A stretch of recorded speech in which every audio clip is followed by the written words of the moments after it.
കേൾക്കുന്നത് ക്ലിയർ ആയിട്ട് കേൾക്കാൻ പറ്റുന്നുണ്ടോ?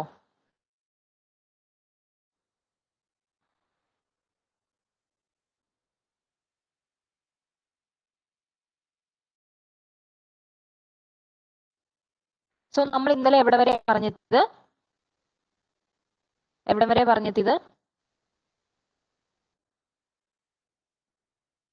ഓക്കെ, അതായത് അക്കൗണ്ടിങ് പ്രോഫിറ്റ്, എക്കണോമിക് പ്രോഫിറ്റ് എന്താ പറഞ്ഞു, ഇതൊക്കെ പറഞ്ഞു. പറഞ്ഞെത്തിയത് ഏർണിങ്സ് ക്വാളിറ്റി എത്തിയില്ല അല്ലെ? നമ്മൾ എത്തിയത്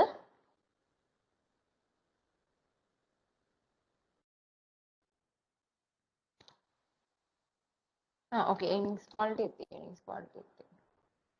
ഇത് ഇവിടെ വരെ എത്തിയല്ലേ? അതായത് ഡിഗ്രി ഓഫ് കൺസർവേറ്റിസം അല്ലെ? അതെ, ഇൻവെന്ററി ആണ് എത്തിയത്. അതായത് ഇൻവെന്ററിയിൽ എങ്ങനെയാണ് ഡിഗ്രി ഓഫ് കൺസർവേറ്റിസം ഉള്ളതെന്നാണ് നമ്മൾ ഇന്നലെ പറഞ്ഞത്. സോ ഇൻവെന്ററി ക്ലിയർ ആയിരുന്നില്ല എല്ലാവർക്കും?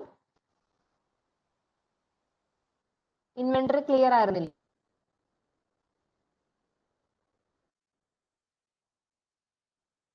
സോ നമുക്ക് അടുത്തത് നോക്കാം. അടുത്തത് gross profit recognition. Gross profit റെക്കഗ്നിഷനിൽ രണ്ടാണ് കംപ്ലീറ്റഡ് കോൺട്രാക്റ്റും പെർസെന്റേജ് ഓഫ് കംപ്ലീഷൻ മെത്തേഡും. കംപ്ലീഷൻ മെത്തേഡ് ഉണ്ടോ?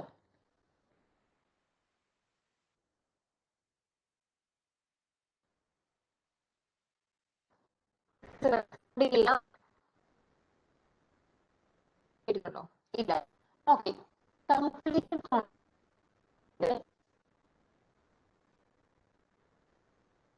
എന്തെങ്കിലും ഒരു കൊടുക്കുമെന്ന് വിചാരിക്കാം.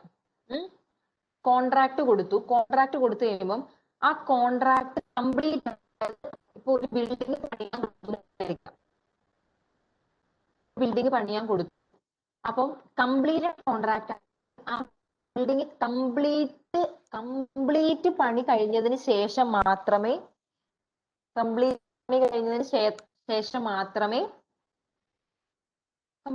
ഇത് വരുന്നില്ലേ ടെക്സ്റ്റില് 137, അതായത് ഇൻവെന്ററി കഴിഞ്ഞിട്ട് കോൺട്രാക്ട് പറയുന്നു.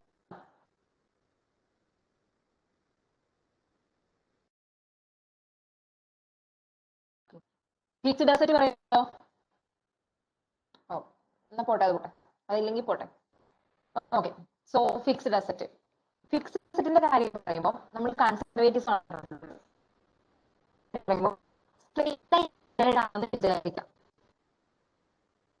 ആണെങ്കിൽ ഡിപ്രീസിയേഷൻ എങ്ങനെയായിരിക്കും compared to diminishing balance? Diminishing balance അതായത് മെത്തേഡ് ആണ് നമ്മൾ യൂസ് ചെയ്യുന്നതെങ്കിൽ ഡിപ്രീസിയേഷൻ കുറവായിരിക്കും. ഡിപ്രീസിയേഷൻ കുറവായിരിക്കും. അതുകൊണ്ട് തന്നെ ഇൻകം എങ്ങനെയായിരിക്കും? കൂടുതലായിരിക്കും. ഇൻകം ഹൈ ആയിരിക്കും. അപ്പോ ഏർണിങ്സ് ക്വാളിറ്റി എങ്ങനെയായിരിക്കും?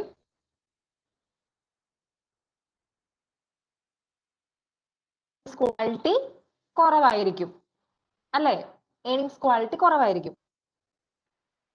ഇനി ഡിമിനിഷിംഗ് ബാലൻസ് മെത്തേഡ് ആണെങ്കിലോ ഡിപ്രീസിയേഷൻ എങ്ങനെയായിരിക്കും? ബാലൻസിംഗ് മെത്തേഡ് ആണെങ്കിൽ ഡിപ്രീസിയേഷൻ എങ്ങനെയായിരിക്കും?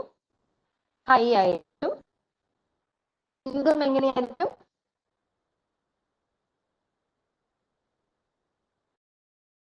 ലോ ആയിരിക്കും. അതുകൊണ്ട് തന്നെ ഏർണിങ്സ് ക്വാളിറ്റി എങ്ങനെയായിരിക്കും?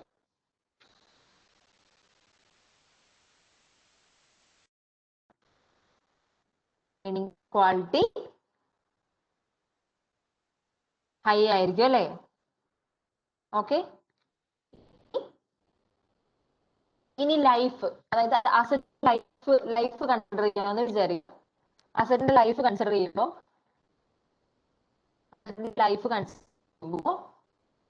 ലൈഫ് കൂടിയ അസറ്റിന് ഡിപ്രീസിയേഷൻ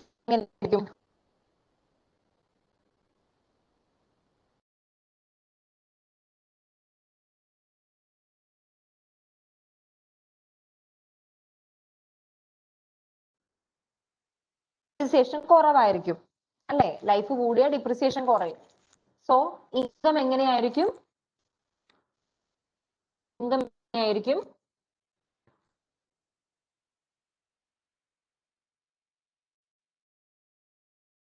ഹൈ ആയിരിക്കും. അതുകൊണ്ട് തന്നെ ഏർണിങ്സ് ക്വാളിറ്റി എങ്ങനെയായിരിക്കും?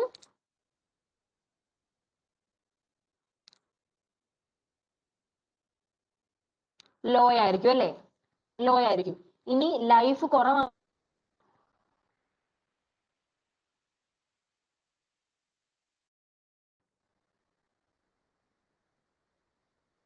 ലൈഫ് കുറവാണെങ്കിലോ ആയിരിക്കും. ഇൻകം എങ്ങനെയായിരിക്കും? ലോ ആയിരിക്കും. അതുകൊണ്ട് തന്നെ ഏർണിങ്സ് ക്വാളിറ്റി എങ്ങനെയായിരിക്കും? ഹൈ ആയിരിക്കും. ക്ലിയർ ആയോ? ഫിക്സ്ഡ് അസറ്റിന്റെ കാര്യം ക്ലിയർ ആയോ?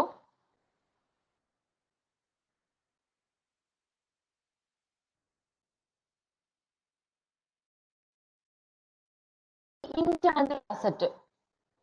ഓക്കെ, ഇൻടാഞ്ചിബിൾ അസറ്റിന്റെ കേസിൽ നമ്മൾ ഡിപ്രീസിയേഷൻ എന്താ പറയുന്നത്? ഡിപ്രീസിയേഷൻ, ഇൻടാഞ്ചിബിൾ അസറ്റ് ഡിപ്രീഷിയേറ്റ് ചെയ്യുന്നതിനെ പറയുന്ന ടേം എന്താ? ടാഞ്ചിബിൾ അസറ്റ് ഡിപ്രീഷിയേറ്റ് ചെയ്യുന്നതിന് ഡിപ്രീസിയേഷൻ ടേം അല്ലേ? സോ ഇൻടാഞ്ചിബിൾ അസറ്റിന്റെ കേസിൽ ഷോർട്ടർ പീരീഡ് ആണെങ്കിൽ അമോർട്ടൈസേഷൻ കോസ്റ്റ് എങ്ങനെയായിരിക്കും?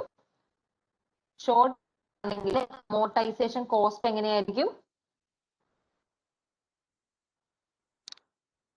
അമോർട്ടൈസേഷൻ കോസ്റ്റ് എങ്ങനെയായിരിക്കും? ഹൈ ആയിരിക്കും. ഹൈ ആയിരിക്കും.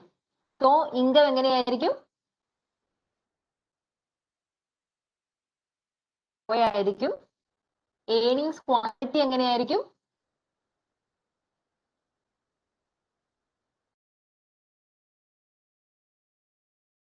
ആയിരിക്കും. ഇനി ലോങ്ങർ പീരീഡ് ആണെങ്കിലോ? ലോങ് പീരീഡ് അല്ലെങ്കിൽ പീരീഡ് കൂടുതലാണെങ്കിലോ?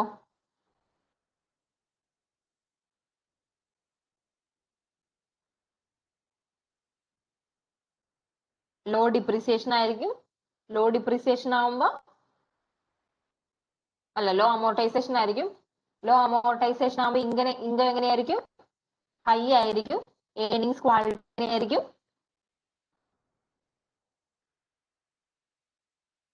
ലോ ആയിരിക്കും. അപ്പം ഏത് അതായത് ഏതാണ് കൺസർവേറ്റീവ് മെത്തേഡ്? ഹൈ പീരീഡ് ആണോ ഷോർട്ട് പീരീഡ് ആണോ കൺസർവേറ്റീവ്? കൺസർവേറ്റീവ് ഏതാ?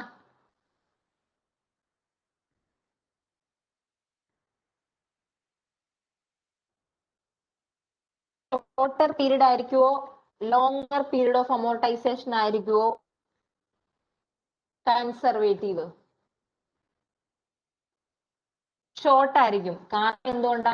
ഏതാണോ ഏർണിങ്സ് ക്വാളിറ്റി കൂടുതലുള്ളത് അതിനെയാണ് കൺസർവേറ്റീവ് മെത്തേഡ് എന്ന് പറയുന്നത്. അല്ലെങ്കിൽ എവിടെയാണോ പ്രോഫിറ്റ് കുറവുള്ളത് അതിനെയാണ് നമ്മൾ കൺസർവേറ്റീവ് എന്ന് പറയുന്നത്. ഓക്കെ, എവിടെയാണോ പ്രോഫിറ്റ് കൂടുതലുള്ളത് അത് അഗ്രസീവ് മെത്തേഡ് ആയിരിക്കും. അതിന് നമ്മൾ അതിന്റെ ഏർണിങ്സ് ക്വാളിറ്റി എപ്പോഴും കുറവായിരിക്കും. ഓക്കെ, ഇനി ലീസിന്റെ കാര്യം എടുക്കുകയാണ്. ക്യാപിറ്റൽ അസറ്റ് ആണോ ഓപ്പറേറ്റിംഗ് അസറ്റ് ആണോ ഏർണിങ്സ് ക്വാളിറ്റി കൂടുതലുണ്ടാവുക?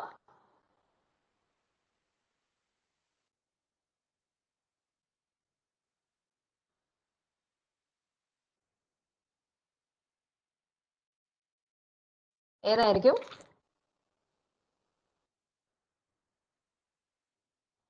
ക്യാപിറ്റൽ ലീസിനായിരിക്കും അല്ലെ? കാരണം ക്യാപിറ്റൽ ലീസ് അക്കൗണ്ട് അസറ്റ് ആയിട്ട് കാണിക്കുന്നുണ്ട്. അതിന് നമ്മൾ ഡിപ്രീസിയേഷനും പ്രൊവൈഡ് ചെയ്യുന്നുണ്ട്. സോ ഡിപ്രീസിയേഷൻ ക്യാപിറ്റൽ ലീസിന് ഹൈ ആയിരിക്കും. ക്യാപിറ്റൽ അസറ്റിന്റെ ഡിപ്രീസിയേഷൻ ഹൈ ആയിരിക്കും. അതുകൊണ്ട് തന്നെ ക്യാപിറ്റൽ ലീസ് ആയിരിക്കും ക്വാളിറ്റി കൂടുതലുള്ളത് ക്യാപിറ്റൽ ലീസിനായിരിക്കും. ക്ലിയർ ആയോ?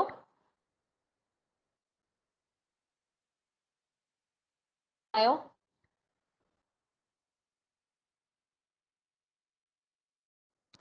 അടുത്ത പറഞ്ഞോട്ടെ.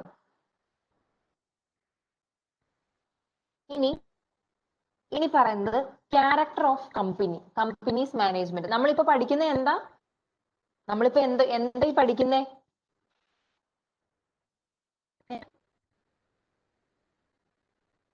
പഠിക്കുന്നേ ആണ് പഠിക്കുന്നത്. മറ്റേതായിരുന്നു കമ്പനിയുടെ ബിസിനസ് എൻവയോൺമെന്റ്. രണ്ടാമത്തെ എന്തായിരുന്നു? അക്കൗണ്ടിങ് പോളിസീസ് ഒക്കെ അല്ലെ. മൂന്നാമത്തതാണ് character of the company's management. കമ്പനിയുടെ മാനേജ്മെന്റിന്റെ ക്യാരക്ടറും ഒരു കമ്പനിയുടെ ഏർണിങ്സിന്റെ ക്വാളിറ്റീനെ ബാധിക്കുന്നുണ്ടെന്നാണ് പറയുന്നത്. എങ്ങനെയാണെന്ന് നമുക്ക് നോക്കാം. കാരണം എന്താന്ന് വെച്ചാൽ ഒരു തവണ പറഞ്ഞിട്ടുണ്ട്. അതായത് നമ്മളൊരു മാനേജറുടെ അല്ലെങ്കിൽ നമ്മൾ നോക്കുന്നത് എന്ത് വെച്ചിട്ട്? എഫിഷ്യൻസി, മാനേജേഴ്സിന്റെ എഫിഷ്യൻസി നോക്കുന്നത് എന്ത് വെച്ചിട്ടാണ് ഞാൻ പറഞ്ഞിട്ടുണ്ട് എന്തായാലും. കമ്പനിയുടെ പ്രോഫിറ്റ് അല്ലെങ്കിൽ കമ്പനിയുടെ ഏർണിങ്സ് വെച്ചാണ് ഒരു മാനേജർ എഫിഷ്യന്റ് ആണോ അല്ലയോ എന്ന് നമ്മൾ നോക്കുന്നത്. അതുകൊണ്ട് തന്നെ അതായത് ഫിനാൻഷ്യൽ സ്റ്റേറ്റ്മെന്റിലൊക്കെ മിസ്റെപ്രസെന്റേഷൻസ് വരുത്താൻ സാധ്യത കൂടുതലാണ്. മനസ്സിലായോ? അതായത് ഫ്രോഡ്, തെറ്റായ കണക്കൊക്കെ എഴുതി ഏർണിങ്സ് കൂട്ടാൻ എപ്പോഴും ശ്രമിക്കാൻ എന്നാണ് പറയുന്നത്. ഓക്കെ, അപ്പോ നമ്മൾ കമ്പനിയുടെ മാനേജ്മെന്റ്, അതായത് മാനേജ്മെന്റിന്റെ ക്യാരക്ടർ എങ്ങനെയാണ് എന്ന് അനലൈസ് ചെയ്യുമ്പോൾ നമുക്ക് ഇമ്പോർട്ടന്റ് ആയ കുറച്ച് കാര്യങ്ങളുണ്ട്. ഇതൊക്കെ അനലൈസ് ചെയ്താൽ നമുക്ക് കമ്പനിയുടെ മാനേജ്മെന്റ് ക്യാരക്ടർ എങ്ങനെയാണെന്ന് അനലൈസ് ചെയ്യാന്നാണ് പറയുന്നത്. ആദ്യം തന്നെ നിങ്ങൾക്കറിയാം, ഒരു കമ്പനിയുടെ അസറ്റ് ഓവർ സ്റ്റേറ്റ് ചെയ്ത എന്തായിരിക്കും അവസ്ഥ? അസറ്റ് ഓവർ സ്റ്റേറ്റ് ചെയ്ത ഏർണിങ്സ് എങ്ങനെയായിരിക്കും?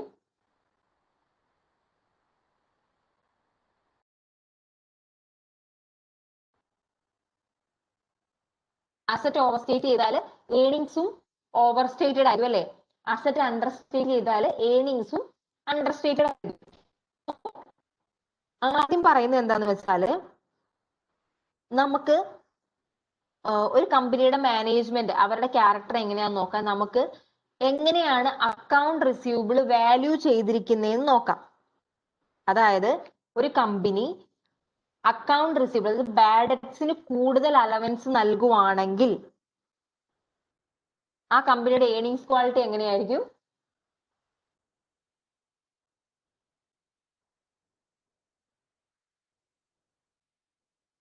ഒരു കമ്പനിയുടെ ബാഡ് ഡെറ്റ്സിന് അല്ലെങ്കിൽ അക്കൗണ്ട് റിസീവബിൾ വാല്യൂ ചെയ്യുമ്പോൾ അതിന്റെ അലവൻസ്, അൺകളക്റ്റബിൾ അക്കൗണ്ട്സിന്റെ അലവൻസ് കൂടുതൽ കൊടുക്കുവാന്ന് വിചാരിക്കും.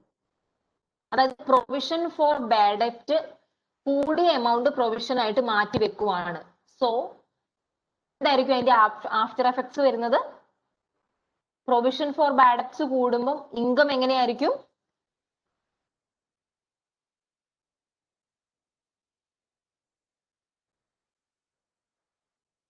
ഇൻകം കുറവായിരിക്കും. സോ ഏർണിങ്സ് ക്വാളിറ്റി എങ്ങനെയായിരിക്കും? ഹൈ ആയിരിക്കും. അതായത് ഇപ്പൊ നമ്മൾ കമ്പനിയുടെ മാനേജ്മെന്റിന്റെ ക്യാരക്ടർ നോക്കുമ്പോൾ അവർ പ്രൊവിഷൻ എങ്ങനെയാ പ്രൊവൈഡ് ചെയ്യുന്നത് നോക്കാം. മാനേജ്മെന്റ് എങ്ങനെയാണ് പ്രൊവിഷൻ പ്രൊവൈഡ് ചെയ്യുന്നത്? ഹൈ പ്രൊവിഷൻ നൽകുന്നുണ്ടെങ്കിൽ അതിന്റെ അർത്ഥം അവർക്ക് ഏർണിങ്സ് ക്വാളിറ്റി കൂടുതലാണ് എന്നാണ്. ഇനി ലോ പ്രൊവിഷൻ ആണെങ്കിലോ പ്രൊവിഷനെ കൊടുക്കുന്നുള്ളൂ. കുറച്ച് പ്രൊവിഷൻ കൊടുക്കുമ്പോൾ എന്തായിരിക്കും അതിന്റെ ആഫ്റ്റർ എഫക്ട്? കുറച്ച് പ്രൊവിഷൻ കൊടുക്കുമ്പോൾ പ്രോഫിറ്റ് എങ്ങനെയായിരിക്കും? കൂട്ടി കാണിക്കും അല്ലെ. പ്രോഫിറ്റ് കൂട്ടി കാണിക്കും. ആക്ച്വൽ പ്രോഫിറ്റ് അല്ല, അവർ പ്രൊവിഷൻ കുറച്ച് കൊടുത്തിട്ടാണ് ആക്ച്വൽ പ്രോഫിറ്റ് ആക്കുന്നത്. അതുകൊണ്ട് തന്നെ ഏർണിങ്സ് ക്വാളിറ്റി എങ്ങനെയായിരിക്കും?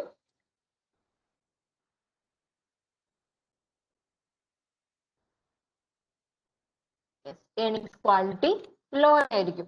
ഇനി അടുത്തത് പറയുന്നത് aggressive sales promotion policy. Aggressive sales promotion എന്താ പറയുക? അഗ്രസീവ് സെയിൽസ്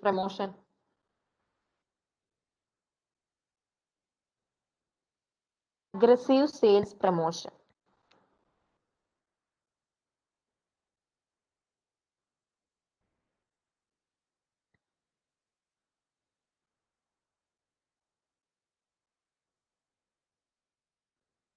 അതായത് അഗ്രസീവ് സെയിൽസ് പ്രൊമോഷൻ എന്ന് പറഞ്ഞിട്ടുണ്ടെങ്കിൽ, അഗ്രസീവ് സെയിൽസ് പ്രൊമോഷൻ എന്ന് പറഞ്ഞാല് ഒരു കമ്പനി, അപ്പൊ അവർക്ക് ഈ കമ്പനിക്ക് ഡിസ്ട്രിബ്യൂട്ടേഴ്സ് ഉണ്ടാവുമല്ലോ. അപ്പം ഈ കമ്പനി എന്ത് ചെയ്യും, അവരുടെ ഉണ്ടാക്കിയ പ്രൊഡക്റ്റ് മൊത്തം ഡിസ്ട്രിബ്യൂട്ടേഴ്സിന്റെ അടുത്ത് കൊടുക്കും. എന്ന് വെച്ചാൽ അവരെ പുഷ് ചെയ്യും, അവരുടെ കയ്യിലോട്ട് ഫുള്ള് ഹാൻഡ് ഓവർ ചെയ്യും. അങ്ങനെ ഹാൻഡ് ഓവർ ചെയ്യുമ്പോൾ കമ്പനിയുടെ സെയിൽസ് എങ്ങനെയായിരിക്കും? സെയിൽസ് കൂടുതലായിട്ടായിരിക്കും കാണിക്കുന്നത് അല്ലെ. അതായത് കമ്പനി പ്രൊഡ്യൂസ് ചെയ്ത പ്രൊഡക്റ്റ് മൊത്തം സെയിൽ ആയിട്ടായിരിക്കും കമ്പനിയുടെ ബുക്സ് ഓഫ് അക്കൗണ്ട് കാണിക്കുന്നത്. പക്ഷെ ആക്ച്വൽ ആയിട്ട് സെയിൽ നടന്നിട്ടുണ്ടോ? നടന്നിട്ടില്ല. അങ്ങനെയാകുമ്പോ കമ്പനിയുടെ പ്രോഫിറ്റ് എങ്ങനെയായിരിക്കും കാണിക്കുന്നത്? കമ്പനിയുടെ പ്രോഫിറ്റ് എങ്ങനെയായിരിക്കും കാണിക്കുന്നത്? ഹൈ ആയിട്ടായിരിക്കും കാണിക്കുന്നത്. കാരണം കമ്പനി എന്ത് ചെയ്യും, മാനേജ്മെന്റ് എന്ത് ചെയ്യും,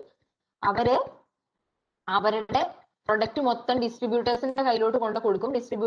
കംപ്ലീറ്റ് ഡിസ്ട്രിബ്യൂട്ടേഴ്സിന്റെ അടുത്തോട്ട് അവർ ചെയ്ത് വിൽക്കാൻ വേണ്ടി അവരുടെ കയ്യിലോട്ട് ഇത് മൊത്തം ട്രാൻസ്ഫർ ചെയ്യും. അപ്പൊ നമ്മുടെ കമ്പനിയുടെ ആക്ച്വൽ സെയിൽസ് കൂടുതൽ കാണിക്കും, പക്ഷെ ആക്ച്വൽ ആയിട്ട് അത് സെയിൽ ആയിട്ടില്ല. സോ സെയിൽ കൂടുതൽ കാണിക്കും. സെയിൽ കൂടുതൽ കാണിക്കുന്നത് കൊണ്ട് തന്നെ പ്രോഫിറ്റും കൂടുതൽ കാണിക്കും. അതുകൊണ്ട് പ്രോഫിറ്റ് കൂടുതൽ കാണിക്കുമ്പോൾ ഏർണിങ്സ് ക്വാളിറ്റി എങ്ങനെയായിരിക്കും? ഏർണിങ്സ് ക്വാളിറ്റി കുറവായിരിക്കും. ഓക്കെ, ഇനി ചെയ്യാൻ പറ്റുന്നത് കമ്പനിയുടെ ഇൻവെന്ററി ഓവർസീറ്റ് ചെയ്തു എന്ന് വിചാരിക്കാം. ഇൻവെന്ററി കൂടുതൽ കാണിച്ചു എന്ന് വിചാരിക്കാം. കമ്പനിയുടെ നെറ്റ് ഇൻകം എങ്ങനെയായിരിക്കും? നെറ്റ് ഇൻകം കൂടുതലായിരിക്കും അല്ലെ. സോ നിങ്ങൾക്ക് ഒബ്സലേറ്റ് ചെയ്യാന്ന് വെച്ചാൽ എന്താ പറയുക? ഒബ്സലേറ്റിംഗ് ഇൻവെന്ററീസ്.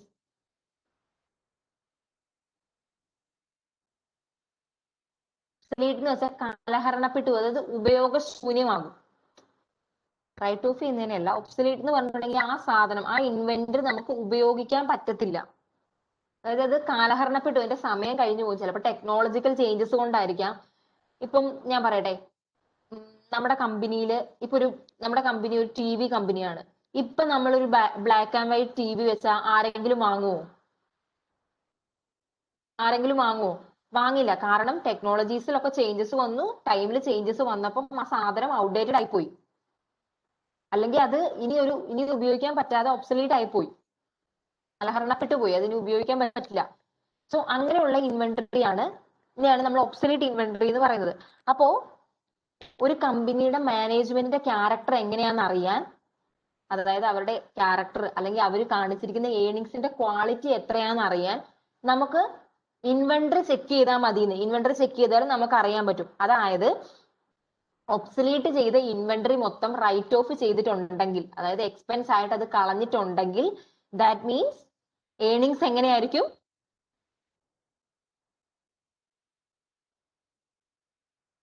അതായത് ഈ ഒബ്സലീറ്റ് ഇൻവെന്ററി നമുക്ക് രണ്ട് തരത്തിൽ ട്രീറ്റ് ചെയ്യാം. ഒന്നെങ്കിൽ ഇതിന് ഉപയോഗശൂന്യം അല്ലല്ലോ, അതുകൊണ്ട് അത് റൈറ്റ് ഓഫ് ചെയ്ത് കളയാം. അല്ലെങ്കിൽ ഉപയോഗശൂന്യമാണ്, പക്ഷെ നമുക്ക് ബുക്സ് ഓഫ് അക്കൗണ്ടിൽ അത് അങ്ങനെ തന്നെ കാണിക്കും അവര്. ഈ രണ്ട് കാര്യം ചെയ്യാൻ പറ്റുന്നത്. അതില് ഒബ്സലീറ്റ് ഇൻവെന്ററി റൈറ്റ് ഓഫ് ചെയ്ത് കളയുവാണെങ്കിൽ കമ്പനിയുടെ പ്രോഫിറ്റ് കുറയും. അതുകൊണ്ട് തന്നെ അവരുടെ ഏർണിങ്സ് ക്വാളിറ്റി എങ്ങനെയായിരിക്കും? ശരിക്കും ഉപയോഗശൂന്യമായ സാധനമാണ്, അത് റൈറ്റ് ഓഫ് ചെയ്ത് കളയുക തന്നെ ചെയ്യണം. അതുകൊണ്ട് തന്നെ അവരുടെ ഏർണിങ്സ് ക്വാളിറ്റി എങ്ങനെയായിരിക്കും? ഹൈ ആയിരിക്കും. ഇനി ഇതിന് പകരം ഇൻവെന്ററി കാണിക്കാം. എന്തിനാ? അവരുടെ ഫിനാൻഷ്യൽ പൊസിഷൻ നല്ലതെന്ന് അറിയിക്കാൻ വേണ്ടി വേണേ കമ്പനി കാണിക്കും. അങ്ങനെ കാണിക്കുമ്പോൾ ആ കമ്പനിയുടെ പ്രോഫിറ്റ് തന്നെ ആ കമ്പനി ക്വാളിറ്റി എങ്ങനെയായിരിക്കും?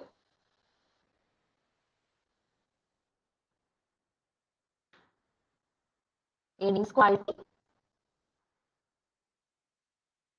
ആയിരിക്കും അല്ലെ. ചെയ്യാൻ പറ്റുന്നത്, അതായത് കമ്പനിയുടെ ടാക്സ് പ്രൊവിഷൻസ് കമ്പനിയുടെ പ്രൊവിഷൻസ് ഒക്കെ കുറച്ച് കാണിക്കും, അതായത് അണ്ടർസ്റ്റേറ്റ് ചെയ്ത് കാണിക്കും. അങ്ങനെ കമ്പനിയുടെ ടാക്സ് പ്രൊവിഷൻസ് ഒക്കെ അണ്ടർസ്റ്റേറ്റ് ചെയ്ത് കാണിച്ചിട്ടുണ്ടെങ്കിൽ ഏർണിങ്സ് എങ്ങനെയായിരിക്കും?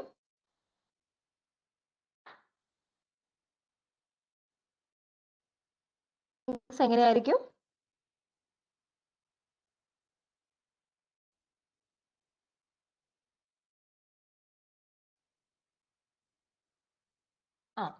ഏർണിങ്സ് ഹൈ ആയിരിക്കും അല്ലെ. അതുകൊണ്ട് തന്നെ ഏർണിങ്സ് ക്വാളിറ്റി എങ്ങനെയായിരിക്കും?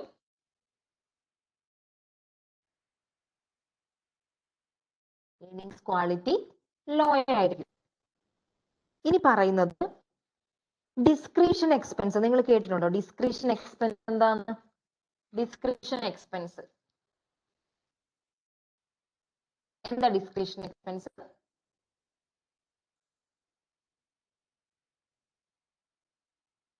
എന്താ? ഡിസ്ക്രിപ്ഷൻ എക്സ്പെൻസസ്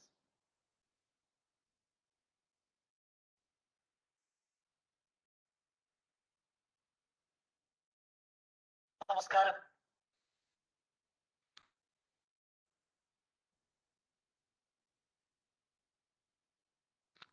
എന്താ ഡിസ്ക്രിപ്ഷൻ എക്സ്പെൻസ്?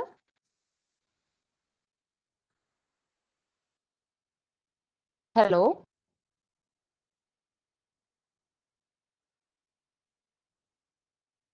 കേൾക്കുന്നില്ലേ നിങ്ങൾ? ഓക്കെ ഓക്കെ, അതെ. അതായത് ഈ എക്സ്പെൻസ് വേണോ വേണ്ടത് മാനേജ്മെന്റിന്റെ തീരുമാനങ്ങൾക്കനുസരിച്ച് മാനേജ്മെന്റിന് ഈ എക്സ്പെൻസ് ഇപ്പൊ വേണോ പിന്നീട് വേണോ എന്ന് തീരുമാനിക്കാനുള്ള ഒരു ഇതുണ്ടാവും. അതാണ് മാനേജ്മെന്റിന്റെ ഡിസ്ക്രിപ്ഷൻ അനുസരിച്ചുള്ള എക്സ്പെൻസിനെയാണ് നമ്മൾ ഡിസ്ക്രിപ്ഷൻ എക്സ്പെൻസ്, ഡിസ്ക്രിപ്ഷണറി എക്സ്പെൻസ് പിന്നെ റിസർച്ച്, ട്രെയിനിങ്. അതായത് നമുക്ക് ഇപ്പൊ തന്നെ ഇല്ല പോസ്റ്റ്പോൺ ചെയ്യാൻ പറ്റുന്ന എക്സ്പെൻസ്, നമുക്ക് പോസ്റ്റ്പോൺ ചെയ്ത് വെക്കാൻ പറ്റുന്ന എക്സ്പെൻസ് ഡിസ്ക്രിപ്ഷണറി കാറ്റഗറി വരുന്നത്. സോ അതുകൊണ്ട് തന്നെ ഇപ്പോ ഓക്കെ, ഇപ്പൊ മാനേജ്മെന്റ് ഈ എക്സ്പെൻസുകൾ മാനേജ്മെന്റിന്റെ ഡിസിഷൻ അനുസരിച്ചാണല്ലോ. സോ മാനേജ്മെന്റിന് ഇത് വേണേ പോസ്റ്റ്പോൺ ചെയ്യാം.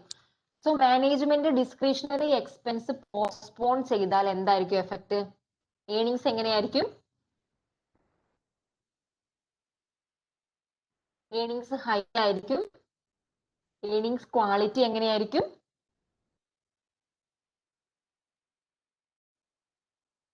കുറച്ച് ആൾക്കാർ മാത്രമേ റെസ്പോണ്ട് ചെയ്യുള്ളൂ കേട്ടോ. കുറച്ച് ആൾക്കാർ, ഒരു 3-4 പേര് മാത്രമേ കറക്റ്റ് ആയിട്ട് ഞാൻ ചോദിക്കുന്നതിന് എനിക്കൊരു റെസ്പോൺസ് കിട്ടുന്നുള്ളൂ.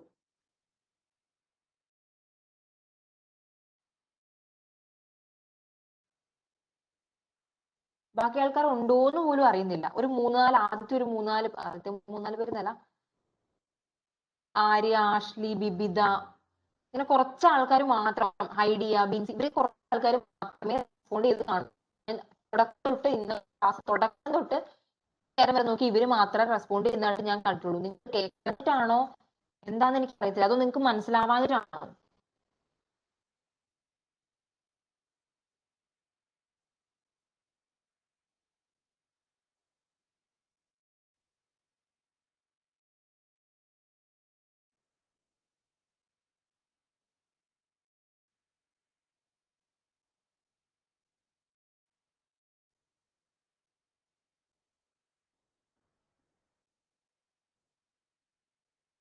മനസ്സിലാകാനിട്ടാണോ നിങ്ങൾ റെസ്പോണ്ട് ചെയ്യാത്തെ?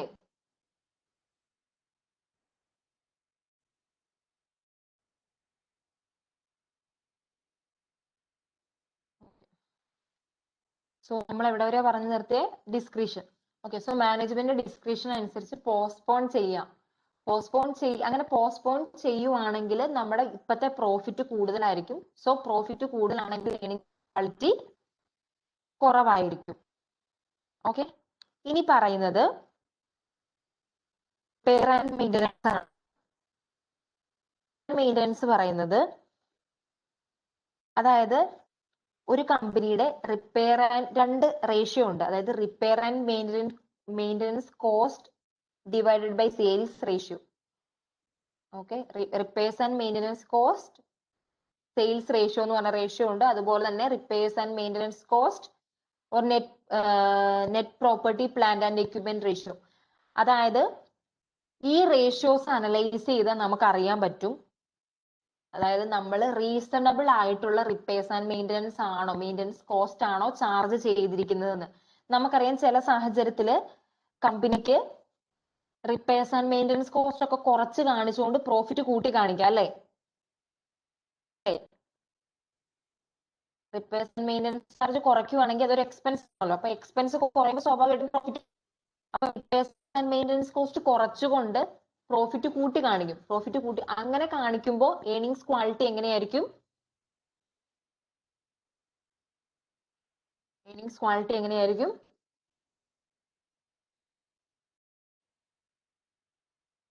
ഏർണിങ്സ് ക്വാളിറ്റി കുറവായിരിക്കും.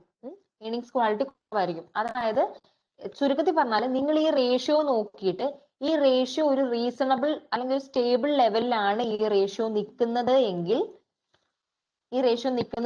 ദാറ്റ് മീൻസ് ഏർണിങ്സ് ക്വാളിറ്റി ഉണ്ട് എന്നാണ്. അല്ല ഇത് എന്താ പറയാ, ഇതിന്റെ ഈ റേഷ്യോ നോക്കുമ്പോൾ നമുക്ക് മനസ്സിലാകും അതല്ല ഒരു സ്റ്റേബിൾ ലെവൽ അല്ല എങ്കിൽ, അതായത് റിപ്പയർസ് ആൻഡ് മെയിൻ്റനൻസ് കോസ്റ്റ് കുറച്ച് കാണിക്കുവാണെങ്കിൽ എന്താ പറയാ, അങ്ങനെയൊക്കെ ഉള്ള ഒരു സിറ്റുവേഷൻ ആണ് എങ്കിൽ ഈ റേഷ്യോയിൽ അത് റിഫ്ലക്ട് ചെയ്യും. സോ ഈ റേഷ്യോസ് നോക്കിയാൽ നമുക്കറിയാം ഇത് കറക്റ്റ് ആയിട്ട് പ്രോപ്പർ ആയിട്ടാണോ അക്കൗണ്ട് ചെയ്തിരിക്കുന്നത്. അങ്ങനെ നമുക്ക് ഇതിന്റെ ഏർണിങ്സ് ക്വാളിറ്റി ഇവാലുവേറ്റ് ചെയ്യാന്നാ പറയുന്നത്. ഓക്കെ, ഇനി അടുത്ത് പറയുന്നത് റിപ്പയർസ് ആൻഡ് മെയിൻ്റനൻസ് ആണ്. അതായത് റിപ്പയർസ് ആൻഡ് മെയിൻ്റനൻസിന്റെ കാര്യം പറയുന്നത്, നിങ്ങൾക്കറിയാം ഓരോ ഇയറും റിപ്പയർസ് ആൻഡ് മെയിൻ്റനൻസ് അല്ല, റിസർച്ച് ആൻഡ് ഡെവലപ്മെന്റ് കോസ്റ്റുകൾ എല്ലാ ഇയറിലും നമ്മൾ മാറ്റി വെക്കും അല്ലെ. അതായത് ഓരോ ഇയറിലും നമ്മൾ റിസർച്ച് ആൻഡ് ഡെവലപ്മെന്റിന് വേണ്ടി ഒരു എമൗണ്ട് മാറ്റി വെക്കും. എന്തിനാ? ചിലപ്പോൾ നമ്മുടെ സെയിൽസിന്റെ ഗ്രോത്തിന് വേണ്ടിയുള്ളതായിരിക്കും, അല്ലെ പുതിയ പ്രൊഡക്റ്റ് ഇൻട്രൊഡ്യൂസ് ചെയ്യാനായിരിക്കും, അല്ലെങ്കിൽ പുതിയ പ്ലാന്റ് അല്ലെങ്കിൽ നല്ല മെഷീനറീസ് ഒക്കെ അക്യൂർ ചെയ്യാനായിട്ടായിരിക്കും. ഇതിനൊക്കെ വേണ്ടി നമ്മൾ റിസർച്ച് ആൻഡ് ഡെവലപ്മെന്റ് കോസ്റ്റ് അല്ലെങ്കിൽ എക്സ്പെൻസ് എന്ന് പറഞ്ഞാൽ നമ്മളൊരു എമൗണ്ട് മാറ്റി വെക്കും. സോ ഈ റിസർച്ച് ആൻഡ് ഡെവലപ്മെന്റ് ഓരോ ഇയറിലെയും നോക്കിക്കഴിഞ്ഞാൽ നമുക്ക് നമ്മുടെ കമ്പനിയുടെ ഏർണിങ്സ് ക്വാളിറ്റി മനസ്സിലാകുമെന്ന്. അതായത് എല്ലാ ഇയറും ഏകദേശം സ്റ്റേബിൾ ആയിട്ടാണ് പോകുന്നതെങ്കിൽ ദാറ്റ് മീൻസ് അത്യാവശ്യം ഏർണിങ്സ് ക്വാളിറ്റി ഉണ്ടെന്ന് പറയാം. ഇനി അല്ല, നമുക്ക് നോക്കുമ്പോൾ അറിയാം റിസർച്ച് ആൻഡ് ഡെവലപ്മെന്റ് കോസ്റ്റ് കുറച്ചാണ് കാണിക്കുന്നതെങ്കിൽ അതിന്റെ മീനിങ് എന്തായിരിക്കും? കമ്പനി പ്രോഫിറ്റ് കൂട്ടി കാണിക്കാൻ വേണ്ടി റിസർച്ച് ആൻഡ് ഡെവലപ്മെന്റ് കോസ്റ്റ് കുറച്ച് കാണിക്കുന്നതാണ്. That means lack of earnings quality ആയിരിക്കും അല്ലേ? ക്ലിയർ ആയോ?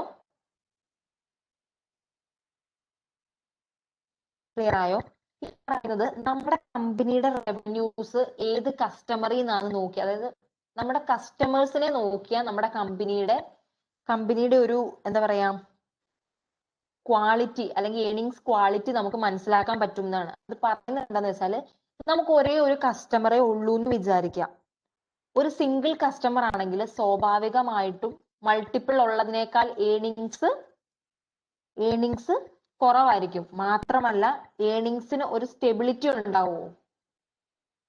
ഏർണിങ്സിന് ഒരു സ്റ്റെബിലിറ്റി ഉണ്ടാവില്ല. അതായത് ഒറ്റ കസ്റ്റമറേ ഉള്ളൂ, നമുക്ക് ആകെ ഒരു കസ്റ്റമർ മാത്രമേ ഉള്ളൂ. പിന്നെ നമുക്ക് ഒരു കാര്യം കൂടെ ഉണ്ട്, ആ കസ്റ്റമറിന്റെ സെയിൽ നഷ്ടപ്പെട്ടാൽ നമ്മുടെ കമ്പനി പൂട്ടി, നമ്മുടെ പ്രൊഡക്ഷൻ എപ്പോ വേണമെങ്കിലും നിൽക്കാം എന്നുള്ള രീതിക്കായിരിക്കും, അല്ലെങ്കിൽ നമ്മുടെ കമ്പനി എപ്പോ വേണമെങ്കിലും പൂട്ടി പോകാം. ആ ഒരു കസ്റ്റമറിനെ മാത്രം ആശ്രയിച്ചാണ് നമ്മുടെ കമ്പനി എങ്കിൽ ഏർണിങ്സ് ക്വാളിറ്റി എങ്ങനെയായിരിക്കും? ഏർണിങ്സ് ക്വാളിറ്റി എങ്ങനെയായിരിക്കും? കുറവായിരിക്കും. കാരണം കമ്പനിയുടെ പ്രൊഡക്ഷൻ എപ്പോ വേണമെങ്കിലും നിന്ന് പോകും, സേഫ്റ്റി ഇല്ലാത്ത കമ്പനി ആയിരിക്കും. അപ്പോൾ ഇത്രേ പറയുന്നുള്ളൂ. ഈ ക്യാരക്ടർ ഓഫ് കമ്പനീസ് മാനേജ്മെന്റ് പറയുന്നത് നമ്മൾ എങ്ങനെയാണ് ആ കമ്പനി എങ്ങനെയാണ് അക്കൗണ്ട് റിസീവബിൾ അല്ലെങ്കിൽ അക്കൗണ്ട് റിസീവബിൾ വാല്യൂ ചെയ്തിരിക്കുന്നത്, അല്ലെങ്കിൽ എങ്ങനെയാണ് അവര് സെയിൽസ് ബുക്ക് ചെയ്തിരിക്കുന്നത്, എങ്ങനെയാണ് ഒബ്സലേറ്റ് ഇൻവെന്ററി എങ്ങനെയാണ് റെക്കോർഡ് ചെയ്തിരിക്കുന്നത്, എങ്ങനെയാണ് പ്രൊവിഷൻസ് കൊടുത്തിരിക്കുന്നത്, അല്ലെ എങ്ങനെയാണ് ഡിസ്ക്രിപ്ഷൻ എക്സ്പെൻസ് ട്രീറ്റ് ചെയ്തിരിക്കുന്നത്. ഇതൊക്കെ നോക്കിയാൽ നമുക്ക് കമ്പനിയുടെ മാനേജ്മെന്റിന്റെ ക്യാരക്ടറിസ്റ്റിക്സ് മനസ്സിലാകും. അതായത് ഈ മാനേജ്മെന്റ് മിസ്റെപ്രസെന്റ് ചെയ്യുവാണോ അതോ കറക്റ്റ് ആയിട്ടാണോ ഇൻഫർമേഷൻ പ്രൊവൈഡ് ചെയ്തേ എന്നറിയാൻ നമുക്ക് പറ്റും. എന്തായാലും നല്ലൊരു കമ്പനി ആണെങ്കിൽ ഒരിക്കലും പ്രൊവിഷൻ ഒന്നും കുറച്ച് കാണിക്കില്ല. നല്ലൊരു കമ്പനി, ഒരു കൺസർവേറ്റീവ് ആയിട്ടുള്ള ഒരു കമ്പനി ആണ് എങ്കിൽ ആ കമ്പനി എപ്പോഴും എല്ലാ ലോസുകളും ആന്റിസിപ്പേറ്റ് ചെയ്യും. സോ അവരെന്തായാലും പ്രോഫിറ്റ് അക്കൗണ്ട് ചെയ്തിട്ടില്ലെങ്കിൽ പോലും എല്ലാ ലോസുകളും അക്കൗണ്ട് ചെയ്തിട്ടുണ്ടാവും. സോ അങ്ങനെ നോക്കുമ്പോൾ നമുക്കറിയാം ഒരു കമ്പനിയുടെ ഏർണിങ്സിന്റെ ക്വാളിറ്റി എങ്ങനെയാണ് എന്ന്. ഇതാണ് ഇവിടെ പറയുന്നത്. ക്ലിയർ ആയോ?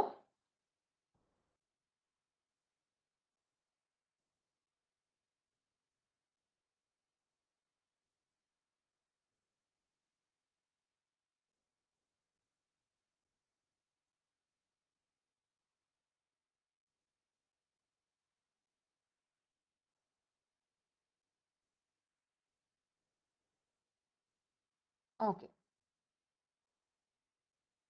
സോ ഇനി നമുക്ക് അടുത്തത് നോക്കാം. അടുത്തത് പറയുന്നത് ഏണിങ്സ് പെർസിസ്റ്റൻസ്.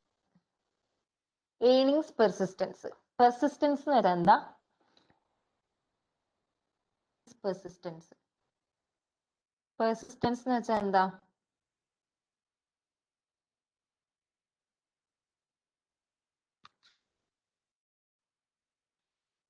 അറിയോ പെർസിസ്റ്റൻസ്? പെർസിസ്റ്റൻസ് എന്ന് വെച്ചിട്ടുണ്ടെങ്കിൽ സ്റ്റെബിലിറ്റി അല്ലെങ്കിൽ എന്താ പറയാ, ഒരു ഏണിങ്സ് പെർസിസ്റ്റൻസ് എന്ന് പറഞ്ഞാൽ ഉദ്ദേശിക്കുന്നത് നമ്മുടെ കമ്പനിയുടെ ഏണിങ്സ് എത്രത്തോളം സ്റ്റേബിൾ ആണ്. സ്റ്റേബിൾ ഏണിങ്സ് ആണ് ഒരു കമ്പനിയുടെ എങ്കിൽ നമുക്ക് നെക്സ്റ്റ് ഇയറിലെ പ്രെഡിക്റ്റ് ചെയ്യാൻ പറ്റും അല്ലേ? അല്ലേ? അതായത് വർഷങ്ങളായിട്ട് നമ്മൾ ഒരു അക്യുറേറ്റ് ആയിട്ട് പ്രെഡിക്റ്റ് ചെയ്യാമെന്നല്ല ഞാൻ ഉദ്ദേശിക്കുന്നത്. എന്നാൽ പോലും ഏകദേശം വർഷങ്ങളായി നമ്മുടെ കമ്പനി സ്റ്റേബിൾ ആയ ഒരു കമ്പനി ആണെങ്കിൽ, ഏണിങ്സ് സ്റ്റേബിൾ ആണെങ്കിൽ നമുക്ക് നെക്സ്റ്റ് ഇയറിലേതും പ്രെഡിക്റ്റ് ചെയ്യാൻ പറ്റും. ഓൾമോസ്റ്റ് ഇത്ര വരാമെന്നൊരു പ്രഡിക്ഷൻ ചെയ്യാൻ പറ്റും. സോ ഏണിങ്സ് പെർസിസ്റ്റൻസ് എന്ന് വെച്ചിട്ടുണ്ടെങ്കിൽ നമ്മുടെ കമ്പനിയുടെ ഏണിങ്സ് എത്രത്തോളം സ്റ്റേബിൾ ആണ് അല്ലെങ്കിൽ എത്രത്തോളം പ്രെഡിക്റ്റബിൾ ആണ് എന്ന് പറയുന്നതാണ് ഏണിങ്സ് പെർസിസ്റ്റൻസ്. ക്ലിയർ ആയോ? ക്ലിയർ ആയോ? ഏണിങ്സ് പെർസിസ്റ്റൻസ് എന്താന്ന് ക്ലിയർ ആയോ? സോ ഏണിങ്സ് പെർസിസ്റ്റൻസി മെയിൻ ആയിട്ട് പറയുന്നത്, ഏണിങ്സ് പെർസിസ്റ്റൻസി രണ്ട് കാര്യമാണ് മെയിൻ ആയിട്ട് പറയുന്നത്. ഒന്ന് റീകാസ്റ്റിങ്ങും അഡ്ജസ്റ്റിങ്ങും. ഓക്കെ, റീകാസ്റ്റിങ്ങും മെയിൻ ആയിട്ട് രണ്ട് കോമ്പണൻസ് ആണ് ഏണിങ്സ് പെർസിസ്റ്റൻസിനുള്ളത്. ഒന്ന് റീകാസ്റ്റിങ്ങും രണ്ട് അഡ്ജസ്റ്റിങ്ങും. റീകാസ്റ്റിംഗ് വെച്ചിട്ടുണ്ടെങ്കിൽ, റീകാസ്റ്റിംഗ് ഏണിങ്സ് എന്ന് വെച്ചിട്ടുണ്ടെങ്കിൽ, അതായത് നമ്മൾ ഇപ്പൊ ഈ ഇയറിലെ ആണെന്ന് വിചാരിക്കുക. അപ്പൊ ഈ പീരിയഡില്, അതായത് അക്കോർഡിംഗ് ഏത് ഇൻകം പീരീഡ് ആണോ ആ പീരീഡില് ഏണിങ്സ് ഒക്കെ റീഅറേഞ്ച് ചെയ്യുക, അല്ലെങ്കിൽ ആ കൊല്ലത്തെ മാത്രം ഏണിങ്സിനെ ക്ലാസിഫൈ ചെയ്യുക. അതിനെയാണ് നമ്മൾ റീകാസ്റ്റിംഗ് എന്ന് പറയുന്നത്.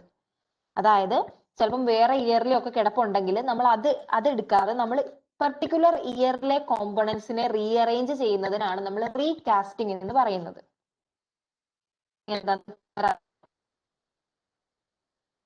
ഓക്കെ. ഇനി അഡ്ജസ്റ്റിംഗ് എന്ന് വെച്ചിട്ടുണ്ടെങ്കിൽ അതായത് നമ്മുടെ കറണ്ട് ഇയർ ഏണിങ്സിൽ, ഇപ്പം കറണ്ട് ഇയർ ഏണിങ്സ് പ്രയർ പീരീഡിൽ റെക്കോർഡ് ചെയ്തിട്ടുണ്ടെങ്കിൽ അതിനെ അവിടെ നിന്ന് അഡ്ജസ്റ്റ് ചെയ്ത് ഈ ഇയറിലേക്ക് മാറ്റും. മനസ്സിലായോ? അറിയാം, ചില സാഹചര്യങ്ങളിൽ പ്രീപെയ്ഡ് എക്സ്പെൻസ്, പ്രീപെയ്ഡ് റെന്റ് അങ്ങനെയൊക്കെ പറയുമ്പോൾ പ്രീപെയ്ഡ് ആയിട്ടുള്ള ഇൻകംസും എക്സ്പെൻസുകളും ഒക്കെ ഉണ്ടാവും. അപ്പൊ അതിനെ അഡ്ജസ്റ്റ് ചെയ്ത് അതിന്റെ പെർട്ടിക്കുലർ ഏത് ഇയറിലാണോ ഒക്കർ ചെയ്യുന്നത് ആ ഇയറിലോട്ട് അഡ്ജസ്റ്റ് ചെയ്യാം. അതിനെയാണ് അഡ്ജസ്റ്റിംഗ് ഏണിങ്സ് എന്ന് പറയുന്നത്. അതായത് ഈ ഇയറുമായിട്ട് റിലേറ്റഡ് ആയത് മാത്രമേ ഈ ഇയറിലെ ഇൻകം സ്റ്റേറ്റ്മെന്റ് ഉണ്ടാവുള്ളൂ. ഇനി ഈ ഇയറിലെ ബന്ധപ്പെട്ടത് പ്രയർ പീരീഡിൽ എവിടെയെങ്കിലും കിടപ്പുണ്ടെങ്കിൽ അത് അവിടുന്ന് അഡ്ജസ്റ്റ് ചെയ്ത് ഈ ഇയറിലോട്ട് മാറ്റണം. അതിനാണ് നമ്മൾ അഡ്ജസ്റ്റിംഗ് എന്ന് പറയുന്നത്. ക്ലിയർ ആയോ? റീകാസ്റ്റിംഗും അഡ്ജസ്റ്റിംഗും ക്ലിയർ ആയോ? ഓക്കെ. നമ്മളിങ്ങനെ റീകാസ്റ്റിംഗ് അഡ്ജസ്റ്റിംഗ് ഒക്കെ നടത്തുമ്പോൾ നമ്മൾ ചില കാര്യങ്ങൾ പ്രത്യേകമായിട്ട് ശ്രദ്ധിക്കണം. ആദ്യം ശ്രദ്ധിക്കേണ്ടത്, അതായത് നമ്മുടെ ഡിസ്ക്രിഷണറി എക്സ്പെൻസുകളെ നല്ലപോലെ ശ്രദ്ധിക്കണം. അതായത് ഡിസ്ക്രിഷണറി എക്സ്പെൻസ് എങ്ങനെയാണ് പ്രൊവൈഡ് ചെയ്തിരിക്കുന്നത്, അത് കറക്റ്റ് ആയിട്ട് സെഗ്രിഗേറ്റ് ചെയ്തിട്ടുണ്ടോ, ഓരോ ഇയറിലേക്കും കറക്റ്റ് ആയിട്ട് സെഗ്രിഗേറ്റ് ചെയ്തിട്ടുണ്ടോ ഇല്ലയോ, അങ്ങനത്തെ കാര്യങ്ങളും ഡീറ്റെയിൽസും ആദ്യം നോക്കണം. അതാണ് ഫസ്റ്റ് നോക്കേണ്ടത്. പിന്നെ ഇവിടെ പറയുന്നത് നമ്മൾ ഏണിങ്സ് പെർസിസ്റ്റൻസ്, അതായത് ഏണിങ്സ് പെർസിസ്റ്റൻസ് ആണല്ലോ നോക്കുന്നത്. അപ്പൊ ഏണിങ്സ് പെർസിസ്റ്റൻസ് നോക്കുമ്പോൾ നമ്മൾ ഈ സെയിൽ ഓഫ് അസറ്റിലൂടെ വരുന്ന ഗെയിനും ലോസുകളൊന്നും കൺസിഡർ ചെയ്യണ്ടെന്നാണ് പറയുന്നത്. അതെന്താന്ന് വെച്ചാൽ നമുക്കറിയാം, ഏണിങ്സ് പെർസിസ്റ്റൻസ് എന്ന് വെച്ചാൽ എന്താ? സ്റ്റെബിലിറ്റി ആണ് അല്ലെ? സ്റ്റെബിലിറ്റി ആണ്, അല്ലെങ്കിൽ പ്രെഡിക്റ്റ് ചെയ്യുന്നതാണ്. ഈ സെയിൽ ഓഫ് അസറ്റ് എന്നൊക്കെ പറയുന്നത് റിക്കറിംഗ് നേച്ചറിലുള്ളതാണ്. അതായത് എന്നും ഉണ്ടാകുമോ? എന്നും ഉണ്ടാകുന്ന ഐറ്റംസ് ആണോ? എന്നും നമ്മൾ സെയിൽ ചെയ്തുകൊണ്ടിരിക്കുമോ? ഇല്ല, ഇടയ്ക്ക് മാത്രം വരുന്നതാണ്. സോ അതൊരു സ്റ്റേബിൾ ആയ കാര്യമല്ല. ഒരു സ്റ്റേബിൾ ആയിട്ടുള്ള ഏണിങ്സ് അല്ല. അതുകൊണ്ട് നമ്മൾ എപ്പോഴും റിക്കറിംഗ് നേച്ചറിലുള്ള ഐറ്റംസ് ആയിരിക്കും എടുക്കുക. അപ്പോഴാണ് നമുക്ക് നെക്സ്റ്റ് ഇയറിലെ ഏണിങ്സ് എത്രയാണെന്ന് പ്രിഡിക്ട് ചെയ്യാൻ പറ്റുന്നത്. അതല്ലാതെ നോൺ റിക്കറിംഗ് ആയിട്ടുള്ള എടുത്തു കഴിഞ്ഞാൽ ഇപ്പം സെയിൽ ഓഫ് അസറ്റ് ഒക്കെ നമ്മൾ യൂസ് ചെയ്ത് കഴിഞ്ഞിട്ടുണ്ടെങ്കിൽ നമ്മുടെ ഇൻകം ഓവർ സ്റ്റേറ്റ് ചെയ്തു പോകും. കാരണം സെയിൽസ് ഒന്നും എല്ലാ കൊല്ലവും ഇല്ല, അല്ലേ? ക്ലിയർ ആയോ? സോ എടുക്കുമ്പോൾ നമ്മൾ ഏണിങ്സ് പെർസിസ്റ്റൻസ് നോക്കുമ്പോൾ, ഏണിങ്സിന്റെ സ്റ്റെബിലിറ്റി നോക്കുമ്പോൾ നമ്മൾ gain and loss of fixed അസറ്റുകൾ എടുക്കാൻ പാടില്ല. ഓക്കെ, കാരണം അത് റിക്കറിംഗ് നേച്ചറിലുള്ളതല്ല, നോൺ റിക്കറിംഗ് നേച്ചറിലുള്ളതാണ്. അതുകൊണ്ടാണ് നമ്മൾ എടുക്കാത്തത്. ഇനി ഇത് പറഞ്ഞിട്ടുള്ളതാണ്, അതായത് പ്രയർ പീരീഡിൽ ഏതെങ്കിലും എക്സ്പെൻസ് വന്നിട്ടുണ്ടെന്ന് വിചാരിക്കാം. അതായത് ഈ പീരീഡിൽ, പ്രയർ പീരീഡിൽ ഏതെങ്കിലും എക്സ്പെൻസ് ഈ പീരീഡിൽ വന്നിട്ടുണ്ടെങ്കിൽ അത് ഏത് പീരീഡ് ആണെന്ന് കണ്ടുപിടിച്ച് അവിടെ അഡ്ജസ്റ്റ് ചെയ്യണം. അത് നിങ്ങൾക്ക് അറിയാവുന്ന കാര്യമല്ലേ? നമുക്കറിയാം, ഒരു ഇൻകം സ്റ്റേറ്റ്മെന്റ് പ്രിപ്പയർ ചെയ്യുമ്പോൾ ഈ ഇയറിലെ മാത്രമാണ് തരാൻ പാടും. നമ്മൾ അങ്ങനെയല്ലേ പഠിച്ചിട്ടുള്ളത്? കറന്റ് ഇയറിലാണ് നമുക്ക് വേണ്ടത്. സോ ഏതെങ്കിലും, അല്ലെങ്കിൽ നമ്മൾ അതിന് അഡ്ജസ്റ്റ്മെന്റ്സ് ചെയ്യും. സോ ഏതെങ്കിലും പ്രിയർ പീരീഡിലെ എക്സ്പെൻസുകൾ കറണ്ട് ഇയറിൽ കിടപ്പുണ്ടെങ്കിൽ നമ്മൾ അത് ഏത് ഇയറിലെയാന്ന് കണ്ടുപിടിച്ച് അവിടെ അഡ്ജസ്റ്റ് ചെയ്യുക. ഇൻ കേസ് നിങ്ങൾക്ക് അത് ഏത് പീരീഡിലെയാണ്, അതായത് ഈ ഇയറിലെ അല്ല, പക്ഷെ ഇത് ഏത് പീരീഡിലെയാന്ന് നിങ്ങൾക്ക് ഐഡന്റിഫൈ ചെയ്യാൻ പറ്റിയില്ല എങ്കിൽ ഈക്വൽ ആയിട്ട് ഡിവൈഡ് ചെയ്യാന്നാണ് പറയുന്നത്. എല്ലാ ഇയറിലേക്കും ഈക്വൽ ആയിട്ട് ഡിവൈഡ് ചെയ്യുക. ക്ലിയർ ആയോ?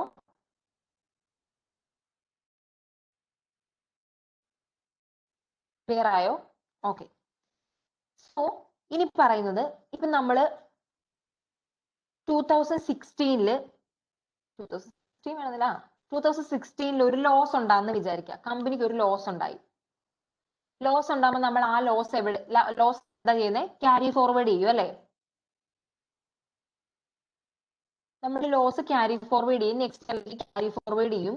നെക്സ്റ്റ് ഇയറിലോട്ട് ക്യാരി ഫോർവേഡ് ചെയ്തിട്ട് ആ ഇയറിൽ ഒരു ഗെയിൻ ആണെങ്കിൽ അത് അവിടെ ഓഫ്സെറ്റ് ചെയ്തു പോകും. ശരിയല്ലേ? അങ്ങനെയല്ലേ? പക്ഷേ പറയുന്ന ഒരു കാര്യം എന്ന് വെച്ചാല്, നമ്മുടെ ലോസിന് കിട്ടുന്ന, അതായത് നിങ്ങൾക്കറിയാം, ലോസ് ആണെങ്കിൽ നമുക്ക് ഇൻകം ടാക്സ് അടയ്ക്കണ്ട, പക്ഷെ ടാക്സ് ബെനിഫിറ്റ് ആണ് കിട്ടുന്നത്. നിങ്ങൾ പഠിച്ചിട്ടില്ലേ? അത് മറ്റേ ക്യാപിറ്റൽ അതിനകത്തൊക്കെ പഠിച്ചിട്ടില്ലേ? ഇൻവെസ്റ്റ്മെന്റ് ഡിസിഷനിലൊക്കെ പഠിച്ചിട്ടില്ലേ? അതായത് നമുക്ക് ലോസ് ആണെങ്കിൽ നമുക്ക് ടാക്സ് ബെനിഫിറ്റ് ആണ് കിട്ടുക. സോ ഏത് ഇയറിലെ ലോസിന് ആണോ ടാക്സ് ബെനിഫിറ്റ് കിട്ടുന്നത്, ആ ടാക്സ് ബെനിഫിറ്റ് ആ ഇയർ തന്നെയാണ് അഡ്ജസ്റ്റ് ചെയ്യേണ്ടത്. 2016 ലോസിനാണ് നമുക്ക് ടാക്സ് ബെനിഫിറ്റ് കിട്ടുന്നതെങ്കിൽ ആ ടാക്സ് ബെനിഫിറ്റ് 2016 തന്നെയാണ് അഡ്ജസ്റ്റ് ചെയ്യേണ്ടത്. അല്ലാതെ ആ ലോസ് 2017 അഡ്ജസ്റ്റ് ചെയ്തു എന്ന് വിചാരിച്ച് അതിലേക്കല്ല ടാക്സ് ബെനിഫിറ്റ് അഡ്ജസ്റ്റ് ചെയ്യേണ്ടത്. ക്ലിയർ ആയോ? ലോസ് ഉണ്ടായി, ആ ലോസിന് ഒരു ഇൻകം ടാക്സ് ബെനിഫിറ്റ് കിട്ടിയാൽ ഏത് പീരീഡിലാണോ ആ ലോസ് ഉള്ളത് ആ പീരീഡിലാണ് അതിന്റെ ഇൻകം ടാക്സ് ബെനിഫിറ്റ് അഡ്ജസ്റ്റ് ചെയ്യേണ്ടത്. അല്ലാതെ ആ ലോസ് അഡ്ജസ്റ്റ് ചെയ്ത പീരീഡിലല്ല.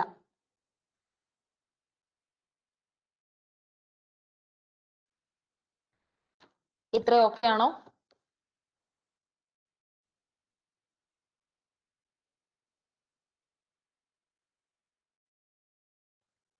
ഇതാണ് ഇവിടെ പറയുന്നത്. ഇനി പറയുന്നത് determinants of earnings persistence. Persistence എന്താ പറയാ, ഡിറ്റർമൈൻ ചെയ്യുന്ന ഫാക്ടേഴ്സ് ഏതൊക്കെയാണെന്നാണ് പറയുന്നത്. ഒന്നാമത്തത് ഏർണിങ്സ് വേരിയബിലിറ്റി. അതായത് നമ്മുടെ ഏർണിങ്സ് എത്രത്തോളം സ്റ്റേബിൾ ആണെന്ന് നോക്കണമെങ്കിൽ ആദ്യം നമ്മൾ നോക്കേണ്ട ഒന്ന് ഏർണിങ്സ് വേരിയബിലിറ്റി ആണ്. അതായത് ഏർണിങ്സ് എങ്ങനെയൊക്കെ വേരിയബിൾ ആകും, ഏർണിങ്സിൽ എങ്ങനെയൊക്കെ ഫ്ലക്ച്വേഷൻ വരുന്നത്, ബിസിനസ് സൈക്കിൾ, നമുക്ക് കൺട്രോൾ ചെയ്യാൻ പറ്റാത്ത പല ഫാക്ടേഴ്സ് ഉണ്ടല്ലേ, സ്റ്റോക്ക് പ്രൈസ് ഫ്ലക്ച്വേഷൻസ്.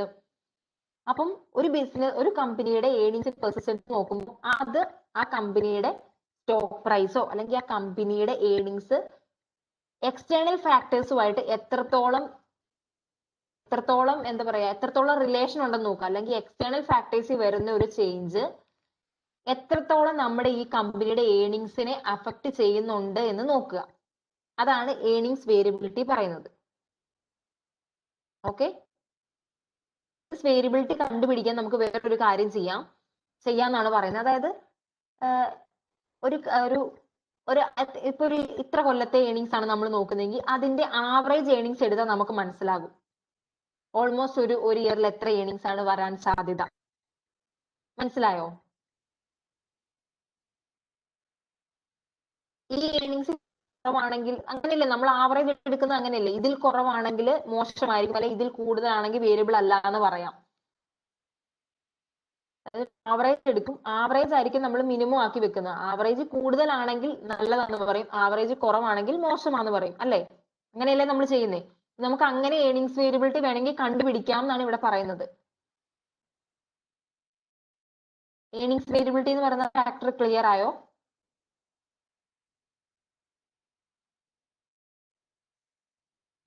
ഇനി പറയുന്നത് ഏണിങ്സ് ട്രെൻഡ്സ്, അതായത് ഏണിങ്സിന്റെ ട്രെൻഡ് എങ്ങനെയാന്ന് കണ്ടുപിടിക്കാൻ നമുക്ക് ട്രെൻഡ് സ്റ്റേറ്റ്മെന്റ്സ് അല്ലെങ്കിൽ ട്രെൻഡ്സ് നിങ്ങൾ പഠിച്ചിട്ടുണ്ടാവും, ട്രെൻഡ് അനാലിസിസ് ഒക്കെ വെച്ച് നമുക്ക് കണ്ടുപിടിക്കാം. അങ്ങനെ നമ്മുടെ ഏണിങ്സിന്റെ ട്രെൻഡ് എങ്ങനെയാ, ഇൻക്രീസിങ് ട്രെൻഡ് ആണോ അല്ലെങ്കിൽ ഡിക്രീസിങ് ട്രെൻഡ് ആണോ, ആ ട്രെൻഡ് ഐഡന്റിഫൈ ചെയ്യാം. അപ്പം ഇൻക്രീസിങ് ട്രെൻഡ് ആണ് എങ്കിൽ എങ്ങനെയാ, അല്ലെങ്കിൽ ഒരു മിനിമം മീഡിയം ലെവലിലാണ് പോകുന്നതെങ്കിൽ നമുക്ക് അതിന്റെ സ്റ്റെബിലിറ്റി എത്രയുണ്ടെന്നൊക്കെ പ്രെഡിക്റ്റ് ചെയ്യാൻ പറ്റും. ശരിയല്ലേ? സോ ഏണിങ്സ് ട്രെൻഡ് ആണ് നെക്സ്റ്റ് പറയുന്നത്. ഇനി മാനേജ്മെന്റ് ഇൻസെന്റീവ്സ് ഉദ്ദേശിക്കുന്ന മോട്ടിവേഷൻ എന്നൊക്കെയാണ്. മാനേജ്മെന്റ് ഇൻസെന്റീവ് എന്ന് വെച്ചാൽ നമ്മൾ നേരത്തെ പറഞ്ഞു, മാനേജ്മെന്റിനെ ഇവാലുവേറ്റ് ചെയ്യുന്നത് പ്രോഫിറ്റിന്റെ ബേസിലാണ്. അതുകൊണ്ട് തന്നെ ഏണിങ്സിന്റെ സ്റ്റെബിലിറ്റി നോക്കുമ്പോൾ, എത്രത്തോളം സ്റ്റേബിൾ ആണ് എന്ന് നോക്കുമ്പോൾ അതിനു മുന്നേ മാനേജ്മെന്റ് എത്രത്തോളം മാനിപ്പുലേഷൻസ് നടത്താൻ സാധ്യത ഉണ്ടെന്നും കൂടെ നോക്കാം. ശരിയല്ലേ? കാരണം എന്താന്ന് വെച്ചാല് ഈ മാനേജ്മെന്റിന്റെ ഇൻസെന്റീവ്സ് നോക്കിയാൽ നമുക്കറിയാം, അത് മാനേജ്മെന്റിന് ഇൻസെന്റീവ് കൊടുക്കുന്നത് പ്രോഫിറ്റിന്റെ അടിസ്ഥാനത്തിലായിരിക്കും. പ്രോഫിറ്റ് കുറവാണെങ്കിൽ ഇൻസെന്റീവ് കുറവായിരിക്കും, പ്രോഫിറ്റ് കൂടുതലാണെങ്കിൽ ഇൻസെന്റീവ് കൂടുതലായിരിക്കും. സോ മാനേജ്മെന്റിന്റെ ഇൻസെന്റീവ്സ് അറിയാം അവർ എത്രത്തോളം മാനിപ്പുലേറ്റ് ചെയ്യാൻ ചാൻസ് ഉണ്ടെന്ന്.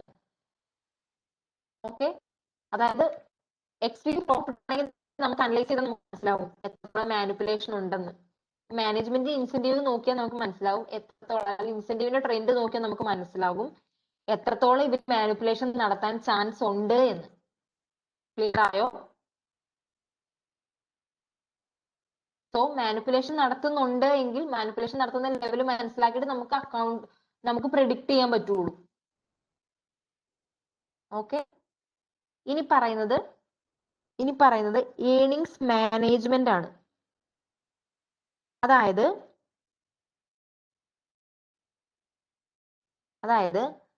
ഒരു മാനേജ്മെന്റ് അവർക്ക് പറ്റാവുന്ന രീതിയിൽ എന്താ പറയാ, അവരുടെ അക്കൗണ്ടിങ് പ്രിൻസിപ്പിൾസ് ഒക്കെ അപ്ലൈ ചെയ്തിട്ട് ഒരു സ്പെസിഫിക് ഒരു അക്സെപ്റ്റബിൾ ഏണിങ്സ്, ഒരു സ്പെസിഫിക് ഏണിങ്സ് അച്ചീവ് ചെയ്യുന്നു. അതായത് ഏണിങ്സ് എങ്ങനെയാണ് കമ്പനി അല്ലെങ്കിൽ കമ്പനിയുടെ മാനേജേഴ്സ് മാനേജ് ചെയ്യുന്നത് എന്ന്, അതായത് ഒരു ഗോള് സെറ്റ് ചെയ്ത് ഗോള് അച്ചീവ് ചെയ്യില്ലേ, അതാണ് ഉദ്ദേശിക്കുന്നത്. എങ്ങനെയാണ് ഒരു കമ്പനിയുടെ ഏണിങ്സിനെ മാനേജ് ചെയ്യുന്നത് എന്ന് നോക്കി നമുക്ക് പ്രെഡിക്റ്റ് ചെയ്യാൻ പറ്റും എന്നാണ് പറയുന്നത്. അതായത് ഒരു ഏണിങ്സ് മാനേജ്മെന്റ് എന്ന് പറയുമ്പോൾ സാധാരണ നമ്മളൊരു കമ്പനി ഒരു ഗോളായിരിക്കും, ആ ഗോൾ അച്ചീവ് ചെയ്യാൻ ശ്രമിക്കുന്നതാണ് പറയുന്നത്. ഈ ഏണിങ്സ് മാനേജ്മെന്റ് ഏതൊക്കെ രീതിയിലാണ് വരുന്നതെന്ന് പറയാം. ഒന്നാമത് പറയുന്നത്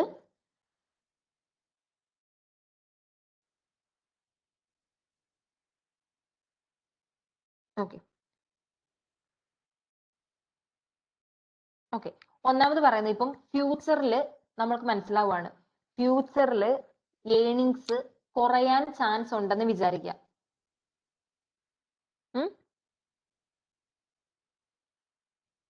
ഫ്യൂച്ചറിൽ ഒരു ഹ്യൂജ് ലോസ് വരാൻ, ഏണിങ്സ് മാനേജ് ചെയ്യുന്നത് എങ്ങനെയാണെന്നാണ് കേട്ടോ, അതായത് ഒരു കൺസിസ്റ്റന്റ് ആയിട്ട് ഏണിങ്സ് എങ്ങനെ കൊണ്ടുപോകാം എന്നുള്ളതാണ് പറയുന്നത്. ഇപ്പൊ നമുക്ക് മുൻകൂട്ടി അറിയാം ഫ്യൂച്ചറിൽ ഒരു ഹൈ ലോസ് വരാൻ ചാൻസ് ഉണ്ട് എന്ന്. സോ നമുക്ക് ഇപ്പോൾ ഉള്ള ഇൻകത്തിൽ നിന്ന് കുറച്ച് പോർഷൻ റിസർവ് ആക്കി മാറ്റി വെച്ചിട്ടുണ്ടെങ്കിൽ ഫ്യൂച്ചറിൽ ഉണ്ടാകുന്ന ഹൈ ലോസ് തടയാൻ പറ്റില്ലേ? സോ ഏണിങ്സ് സ്റ്റേബിൾ ആയിട്ട് മാനേജ് ചെയ്ത് കൊണ്ടുപോകാൻ പറ്റില്ലേ?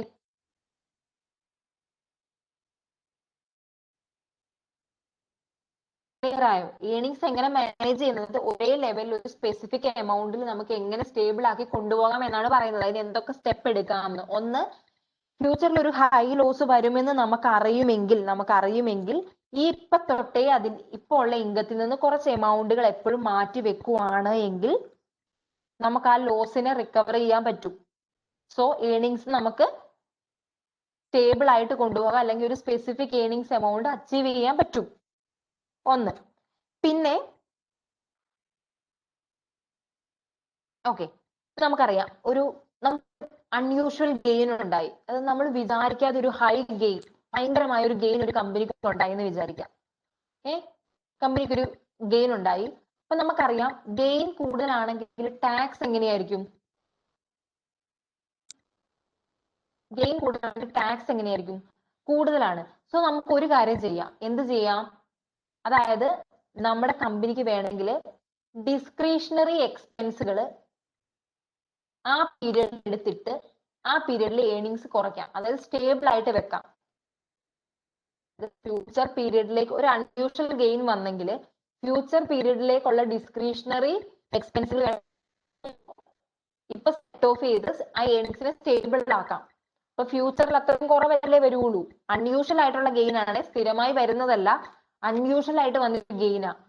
അപ്പം ആ ഗെയിൻ ഉണ്ടെങ്കിൽ നമുക്ക് ഹൈ ടാക്സ് കൊടുക്കേണ്ടി വരും. അപ്പൊ ടാക്സ് കൊടുക്കുന്നതിനേക്കാൾ നല്ലത് ഫ്യൂച്ചറിൽ ഉണ്ടാകാനുള്ള ഡിസ്ക്രിഷണറി ട്രെയിൻ നമ്മൾ ഇപ്പൊ കൊടുക്കുവാണെങ്കിൽ, ഇപ്പൊ ട്രെയിനിങ് എക്സ്പെൻസ് ചെയ്യുവാണെങ്കിൽ ഏണിങ്സിനെ നമുക്ക് സ്റ്റേബിൾ ആക്കി വെക്കാൻ പറ്റില്ലേ?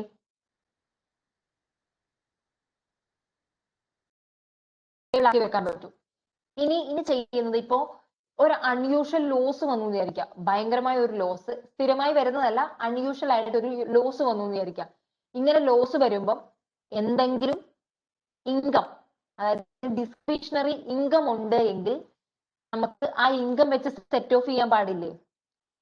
ആ ഇൻകം വെച്ച് ലോസ് സെറ്റ് ഓഫ് ചെയ്യുവാണെങ്കിൽ ആ കൊല്ലത്തെ ഏണിങ്സും സ്റ്റേബിൾ ആക്കി വെക്കാൻ പറ്റത്തില്ലേ?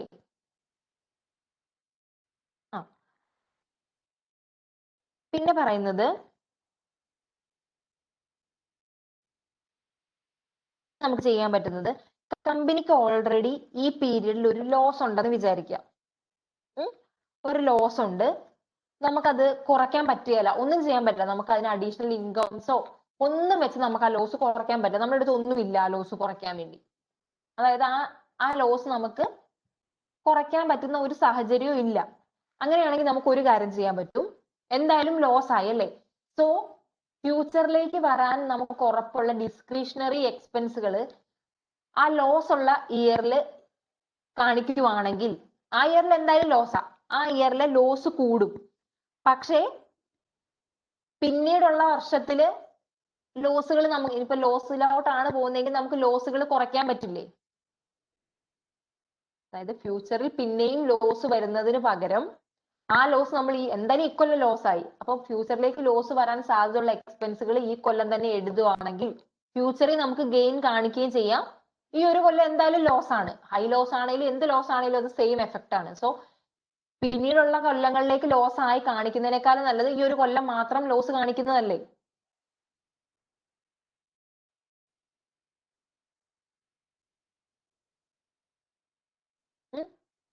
അങ്ങനെ നമുക്ക് ഏണിങ്സ് സ്റ്റേബിൾ ആക്കി വെക്കാം. ഇനി ഇതുപോലെ തന്നെ ഈ ഇയറിൽ ഇൻകം കുറവാണ്, ഇപ്പൊ ഫ്യൂച്ചറിൽ നമുക്ക് കിട്ടാൻ സാധ്യതയുള്ള ഇൻകംസ് ഇപ്പൊ ഈ ഇയറിലേക്ക് ആക്കിന്ന് വെക്കുക. ഈ ഇയറിലേക്ക് ആക്കി, അപ്പൊ ഈ ഇയറിലെ ഇൻകം കൂട്ടാൻ പറ്റും, പക്ഷെ ഫ്യൂച്ചറിൽ ചിലപ്പോൾ ലോസ് ഉണ്ടാവാനുള്ള പോസിബിലിറ്റി ഉണ്ട് അല്ലേ? അപ്പൊ നമ്മള് ഇത് ഇങ്ങനെ അഡ്ജസ്റ്റ് ചെയ്യില്ല, നമ്മൾ അഡ്ജസ്റ്റ് ചെയ്യുന്നത് ലോസുകളായിരിക്കും നമ്മൾ അഡ്ജസ്റ്റ് ചെയ്യുന്നത്. ക്ലിയർ ആയോ? അതായത് ഇപ്പൊ നമുക്ക് ഓൾറെഡി ഒരു ലോസ് ഉണ്ട്, നമുക്ക് കുറെ ഫ്യൂച്ചറിലേക്ക് കുറെ എക്സ്പെൻസുകൾ ഉണ്ട്. സോ ഓൾറെഡി ലോസ് ആയതുകൊണ്ട് നമ്മൾ ആ എക്സ്പെൻസും കൂടെ എഴുതി നമ്മൾ ഈ കൊല്ലം കംപ്ലീറ്റ് ലോസ് ആക്കും. അങ്ങനെ നമ്മൾ കംപ്ലീറ്റ് ലോസ് ആക്കുമ്പോൾ ചിലപ്പോൾ പിന്നീടുള്ള വർഷങ്ങളിൽ അതൊരു ഗെയിൻ ആയിട്ട് മാറും. കാരണം പിന്നീടുള്ള വർഷങ്ങളിൽ വരാനിരിക്കുന്ന വലിയ എമൗണ്ടുകൾ നമ്മൾ ഓൾറെഡി ഇൻകർ ചെയ്ത് കഴിഞ്ഞു. ഓക്കെ, ഇങ്ങനെയൊക്കെ നമുക്ക് ഏണിങ്സിനെ മാനേജ് ചെയ്യാം എന്നാണ് പറയുന്നത്. പക്ഷേ ചില സാഹചര്യങ്ങളിൽ മാനേജ്മെന്റ് ഇതൊരു ഫ്രോഡ് പോലെയും ചെയ്യും. മനസ്സിലായോ? ഏണിങ്സ് മാനേജ്മെന്റിന് വേണ്ടിയാണ് ഇത് ചെയ്യുന്നതെങ്കിൽ കുഴപ്പമില്ല, പക്ഷെ അതിന് പകരം ചില സാഹചര്യങ്ങളിൽ ഇവർ എന്ത് ചെയ്യും? ഇവരുടെ ഇൻസെന്റീവ് കൂട്ടാന് അല്ലെങ്കിൽ ഇവരുടെ എഫിഷ്യൻസി കൂട്ടാൻ വേണ്ടി ഇവർ ഇങ്ങനത്തെ പണി ചെയ്യും. ഇങ്ങനെ ചെയ്യുമ്പോൾ അത് ഫ്രോഡായി മാറും. മനസ്സിലായോ? സോ അതിനുവേണ്ടി SCC ഒരു ഇൻവെസ്റ്റിഗേറ്റിങ്ങിനൊക്കെ, അതായത് ഇൻകം ഒക്കെ ഭയങ്കര ഇപ്പം സ്മൂത്ത് ആയിട്ട് പൊക്കോണ്ടിരിക്കുന്ന ഒരു സാഹചര്യത്തിൽ ഇപ്പം എക്സസീവ് ഇൻകംസ് ഒക്കെ വരുവാണ്, അങ്ങനെയൊക്കെ കണ്ടിട്ടുണ്ടെങ്കിൽ SCC സെക്യൂരിറ്റി എക്സ്ചേഞ്ച് കമ്മീഷൻസ് ഒക്കെ ആ ഇഷ്യൂസ് ഒക്കെ എന്താ പറയാ അതിനെ ഇൻവെസ്റ്റിഗേറ്റ് ചെയ്യും എന്നാണ് പറയുന്നത്. അൺയൂഷ്വൽ ആയിട്ട് എന്തെങ്കിലും വരുവാണ് അല്ലെങ്കിൽ മാനേജ്മെന്റ് അൺയൂഷ്വൽ ഗെയിംസുകളൊക്കെ കാണിക്കുവാണെങ്കിൽ അത് ഇൻവെസ്റ്റിഗേറ്റ് ചെയ്യുമെന്നാണ് പറയുന്നത്. ഓക്കെ, ക്ലിയർ ആയോ? ഇത്രേ പറയുന്നുള്ളൂ. ഈ സ്റ്റെപ്പുകളൊക്കെ നമ്മൾ യൂസ് ചെയ്യുന്നത് ഏണിങ്സ് മാനേജ് ചെയ്യാനാണെങ്കിൽ, അല്ലെങ്കിൽ ഒരു നല്ല ഒരു നെക്സ്റ്റ് ഇയറിലെ ഏണിങ്സ് പ്രെഡിക്റ്റ് ചെയ്യാൻ വേണ്ടിയാണ് നമ്മൾ ഇങ്ങനത്തെ അഡ്ജസ്റ്റ്മെന്റ്സ് ചെയ്യുന്നതെങ്കിൽ കുഴപ്പമില്ല. പക്ഷെ സംടൈംസ് ഇത് മാനേജേഴ്സ് ഫ്രോഡുലന്റ് മാനറിലും ചെയ്യും. അങ്ങനെ തിരിച്ചറിഞ്ഞിട്ടുണ്ടെങ്കിൽ SCC അത് ഇൻവെസ്റ്റിഗേറ്റ് ചെയ്യുമെന്നാണ് പറയുന്നത്, അല്ലെങ്കിൽ അതിന് ആക്ഷൻസ് എടുക്കുമെന്നാണ് പറയുന്നത്. ക്ലിയർ ആയോ?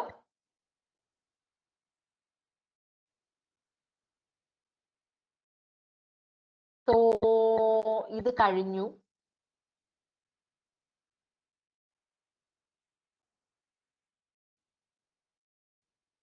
ഇതില് ഒരു പോർഷൻ ഞാൻ എടുക്കാനില്ലേ?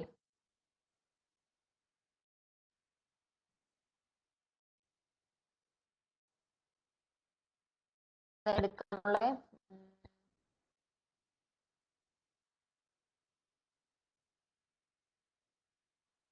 കോൺസ്റ്റന്റ് ഡോളർ കറന്റ് ഇതല്ലേ എടുക്കാനുള്ളത്? Adjusting financial statement to remove the effects of, ഇതല്ലേ എടുക്കാനുള്ളത്? ഇത് ഞാൻ എടുത്തോളാം, നാളെ എടുക്കാം. ഞാൻ ഇത് കളഞ്ഞിട്ട് 2-3 ക്വസ്റ്റ്യൻ തരട്ടെ? ക്വസ്റ്റ്യൻസ് ചെയ്യാം നമുക്ക്.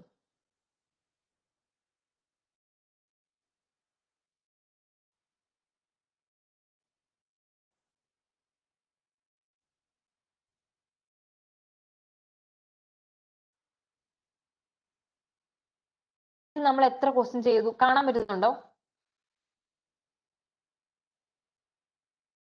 ഇതിൽ എത്ര ക്വസ്റ്റ്യൻ ചെയ്തു എന്ന് വല്ല ഓർമ്മയുണ്ടോ ആർക്കെങ്കിലും?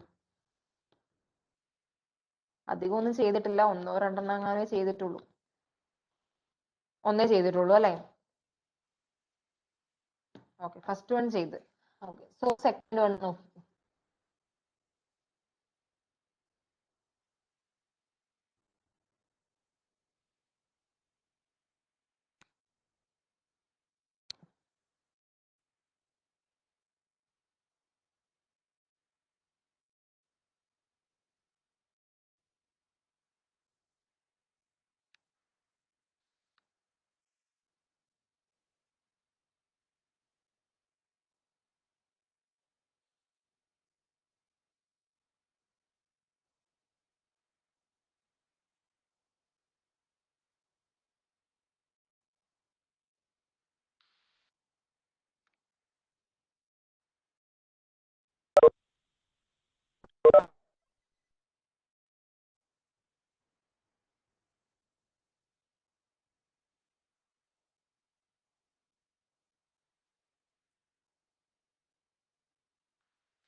കാണുന്നില്ലേ?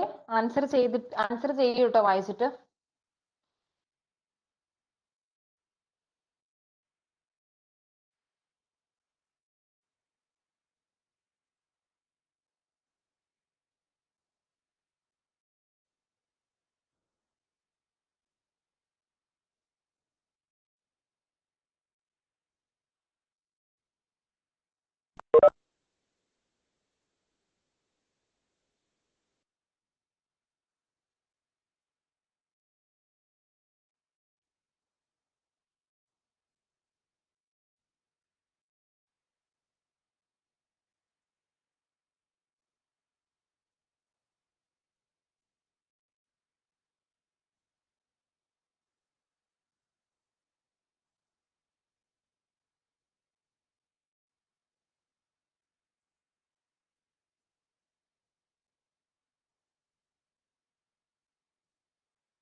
ഇതൊക്കെ ഡയറക്റ്റ് ക്വസ്റ്റ്യൻ അല്ലേ?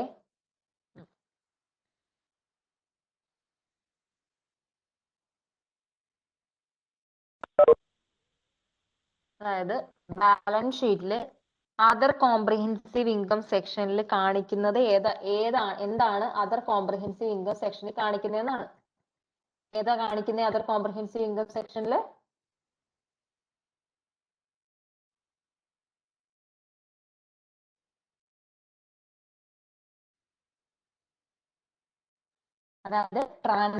അതായത് റിപ്പോർട്ടിംഗ് കറൻസിയിലേക്ക്, അതായത് ട്രാൻസ്ലേഷൻ ചെയ്യുമ്പോൾ വരുന്ന ഗെയിനും ലോസും ആണ് നമ്മൾ അതർ കോംപ്രിഹെൻസീവ് ഇൻകം സെക്ഷനിൽ കാണിക്കുന്നത്, അല്ലെ? ബാലൻസ് ഷീറ്റിൽ കാണിക്കുന്നത്, അല്ലേ? ശരിയല്ലേ? റീമെഷർമെന്റ് ഗെയിൻസ് ആൻഡ് ലോസസ് നമ്മൾ എവിടെയാ കാണിക്കുന്നത്?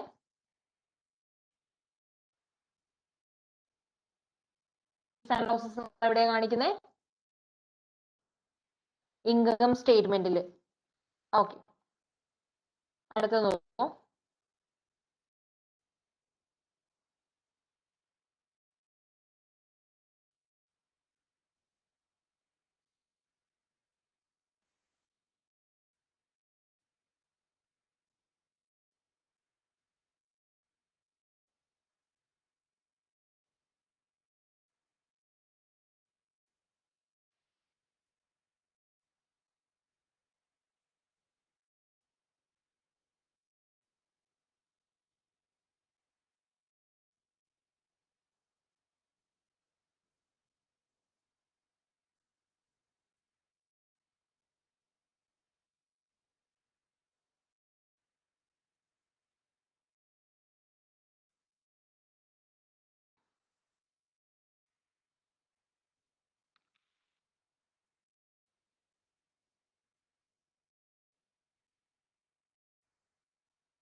എന്താണ് ചോദിച്ചിരിക്കുന്നത്?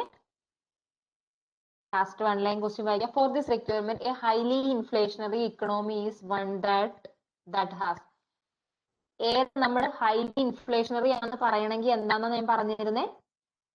3 കൊല്ലത്തെ ഇൻഫ്ലേഷൻ, ക്യുമുലേറ്റീവ് ഇൻഫ്ലേഷൻ റേറ്റ് 100ൽ കൂടുതലോ ആകുമ്പോഴാണ്, ഓവർ 100% ആകുമ്പോഴാണ് നമ്മൾ ഹൈലി ഇൻഫ്ലേഷണറി എന്ന് പറയുന്നത്. ഇത് ഓരോന്ന് എക്സ്പ്ലെയിൻ ചെയ്യേണ്ട ആവശ്യം, ഇത് കറക്റ്റ് ആയിട്ട് എയിൽ തന്നെ പറയുന്നുണ്ട്. Cumulative inflation rate of at least 100% over A 3-year period.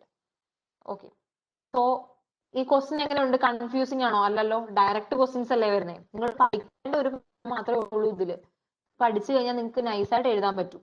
അതായത് ഞാൻ ഉദ്ദേശിക്കുന്ന സ്പെഷ്യൽ ഇഷ്യൂ ആണ് കേട്ടോ. ക്വസ്റ്റ്യൻസ് കണ്ടിട്ടും ഡയറക്റ്റ് ക്വസ്റ്റ്യൻസ് തന്നെയല്ലേ?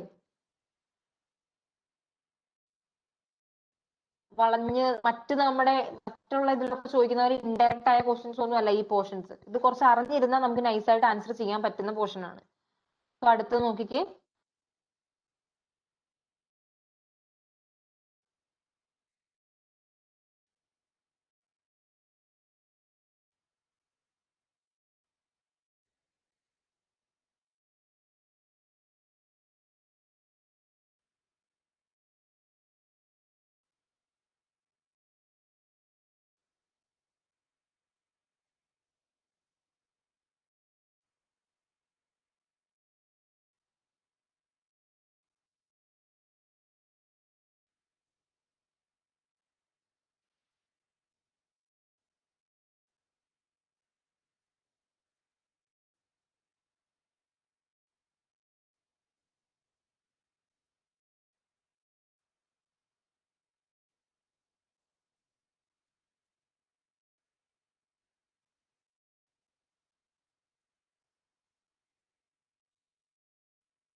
കിട്ടിയില്ല ആർക്കും ആൻസർ?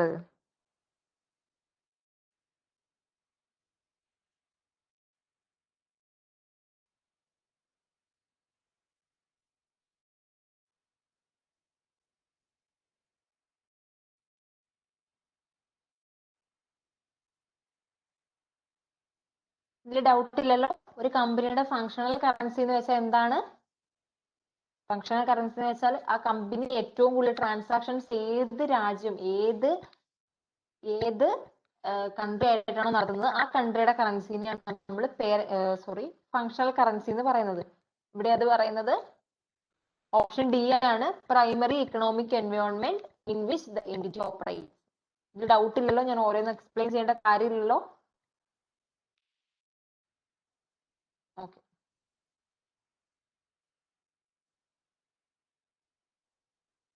നോക്കിക്കോ.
ഏതാ ആൻസർ?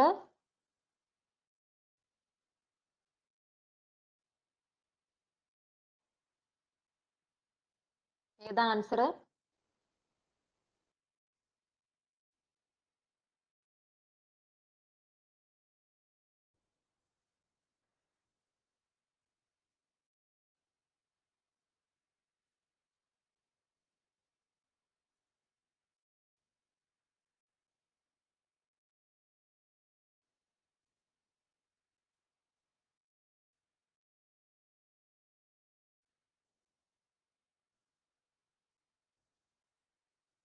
ഡൗട്ട് ഉണ്ടോ ആർക്കെങ്കിലും?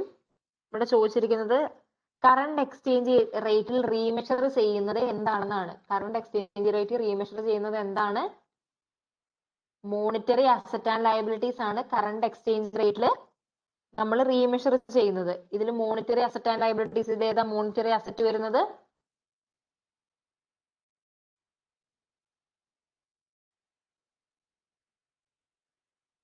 ഇൻവെസ്റ്റ്മെന്റ് അല്ലേ? ആൻ ഇൻവെസ്റ്റ്മെന്റ് വാല്യൂ ചേഞ്ച് ചെയ്യില്ല. So an investment in a bonds to be held until maturity വരെ, മെച്യൂരിറ്റി പീരീഡ് വരെയുള്ള ഇൻവെസ്റ്റ്മെന്റ്, ബോണ്ടിലുള്ള ഇൻവെസ്റ്റ്മെന്റ് ആണ് മോണിറ്ററി അസറ്റ് അല്ലെങ്കിൽ മോണിറ്ററി അസറ്റ് വരുന്നത്. ഓക്കെ, സോ ആദ്യത്തെ എ എങ്ങനെയായിരിക്കും നമ്മൾ റീമെഷർ ചെയ്യുന്നത്? Plant asset, plant asset and associated accumulated depreciation നമ്മൾ ഏത് റേറ്റിലായിരിക്കും റീമെഷർ ചെയ്യുന്നത്? ഹിസ്റ്റോറിക്കൽ റേറ്റിൽ. യെസ്. ദെൻ ബിയിൽ പറയുന്ന revenue from a long time construction contract ഏതിലായിരിക്കും നമ്മൾ റീമെഷർ ചെയ്യുന്നത്?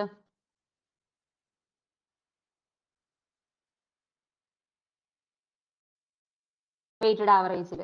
ഡി ഇൻവെന്ററീസ് ഏതിലായിരിക്കും നമ്മൾ മെഷർ ചെയ്യുന്നത്?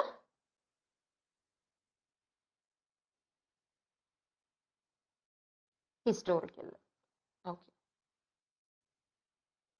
അടുത്ത ക്വസ്റ്റ്യൻ നോക്കിക്കോ.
ഡൗട്ട് ഉണ്ടോ ഇതില്?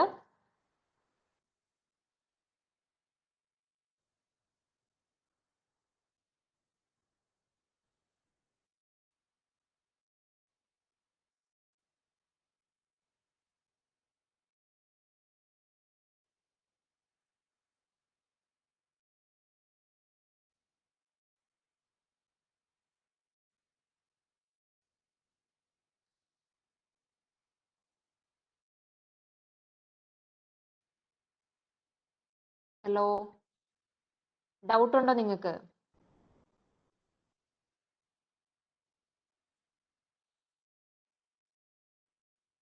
Okay. Foreign currency transaction gains and losses should usually be included in income. അതായത് എപ്പോഴാ foreign currency transaction gain and loss ഉണ്ടാവുക? ഫോറിൻ കറൻസി ട്രാൻസ്ലേഷൻ അല്ല ചോദിച്ചിരിക്കുന്നത്, transaction. Foreign currency transaction gains and losses എപ്പോഴാ ഉണ്ടാവുക? ഫോറിൻ കറൻസി ഗെയിനോ ലോസോ ഉണ്ടാകുന്നത് എപ്പോഴാ? എപ്പോഴാ?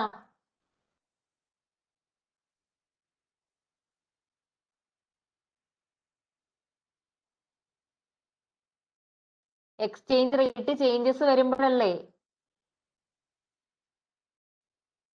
കറൻസി ഗെയിൻ ആൻഡ് ലോസസ് എപ്പോഴാണ് ഉണ്ടാവുക? എക്സ്ചേഞ്ച് റേറ്റ് ചേഞ്ച് വരുമ്പോഴല്ലേ ഒരു ട്രാൻസാക്ഷനിൽ ഗെയിനും ലോസും ഉണ്ടാവുക, അതായത് കറൻസി ഗെയിനും കറൻസി ലോസസും ഉണ്ടാവുക. അപ്പൊ ഏതായിരിക്കും currency transaction gain and losses? ഏത് പീരീഡിലായിരിക്കും? ഏത് പീരീഡിലാണോ എക്സ്ചേഞ്ച് റേറ്റ് ചേഞ്ച് ചെയ്യുന്നത് ആ പീരീഡിലായിരിക്കും ഉണ്ടാവുക.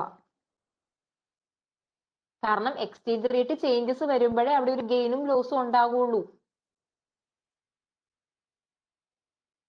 ആയോ?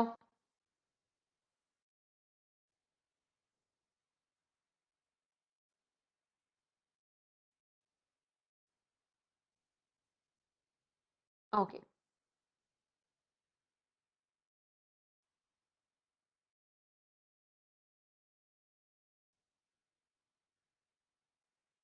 ക്ലിയർ ആയോ അല്ലേ? അടുത്ത ക്വസ്റ്റ്യൻ നോക്കട്ടെ. അടുത്ത ക്വസ്റ്റ്യൻ നോക്കാം.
ഡൗട്ട് ഉണ്ട് ഇതിൽ? ഇവിടെ പറയുന്നത് careful reading of an annual report will reveal that of balance sheet debts include. Of balance sheet item ഇതിൽ നോക്കുമ്പോൾ തന്നെ നിങ്ങൾക്ക് അറിയാം, ഇതിൽ പറയുന്ന ആകെയുള്ള ഒരു of balance sheet operating lease മാത്രമേ ഓഫ് ബാലൻസ് ഷീറ്റ് ഉള്ളൂ അല്ലേ? നമ്മൾ ഇന്നലെ പഠിച്ചതിൽ ഇതിലാകെ പറയുന്ന ഒരു ടേം ഓപ്പറേറ്റിംഗ് ലീസ് മാത്രമേ ഉള്ളൂ. So amounts due in future years under operating lease. Operating lease ആയിരിക്കും ഓഫ് ബാലൻസ് ഷീറ്റ്. അതായത് ഓപ്പറേറ്റിംഗ് ലീസ് നമ്മൾ ബാലൻസ് ഷീറ്റിൽ കാണിക്കുന്നില്ല. നമ്മൾ അസറ്റ് എടുക്കുന്നുണ്ട്, അസറ്റിന്റെ നിന്ന് നമുക്ക് ഇൻകംസ് കിട്ടുന്നുണ്ട്, പക്ഷെ നമ്മൾ അത് കാണിക്കുന്നത് ഇൻകം സ്റ്റേറ്റ്മെന്റിൽ മാത്രമേ കാണുന്നുള്ളൂ. അല്ലാതെ അസറ്റ് മേടിച്ചതായിട്ടോ അല്ലെങ്കിൽ ലയബിലിറ്റീസോ നമ്മൾ ബാലൻസ് ഷീറ്റിൽ റെക്കോർഡ് ചെയ്യുന്നില്ല. സോ ഡി ആണ്. ക്ലിയർ ആണല്ലോ?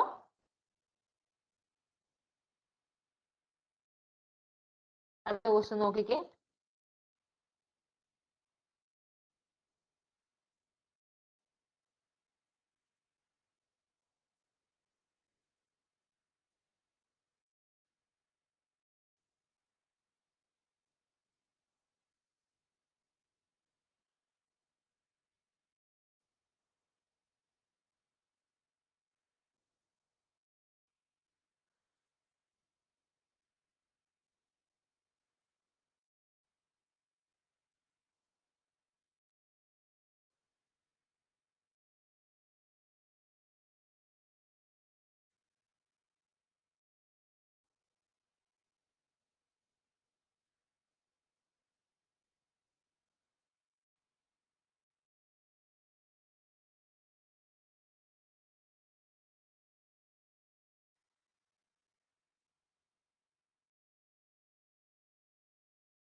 എന്താ ഡൗട്ട് ഉള്ളേ?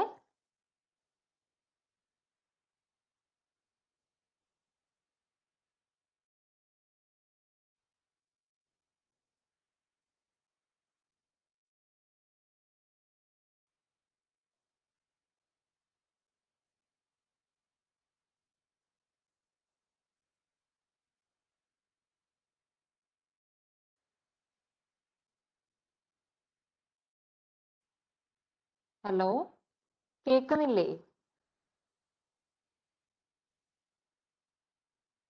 ഇതിൽ എന്താ ഡൗട്ട് ഉള്ളേ?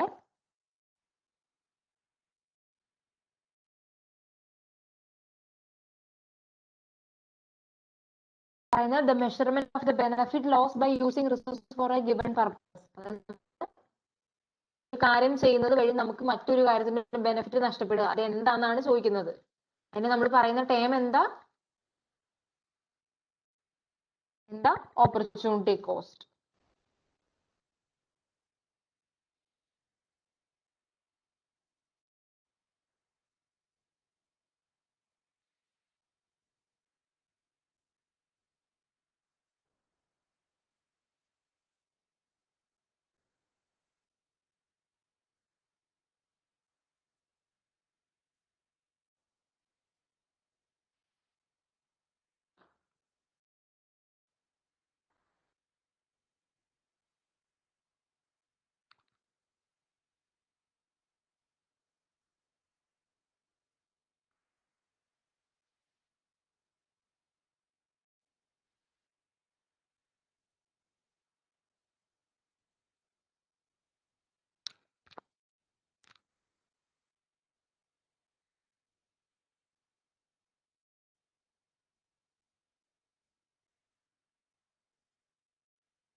ഇതിന്റെ ആൻസർ എന്താ?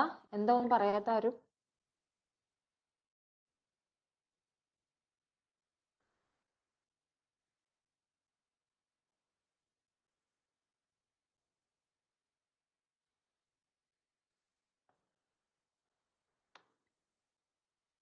നമ്മൾ ഇന്നലെ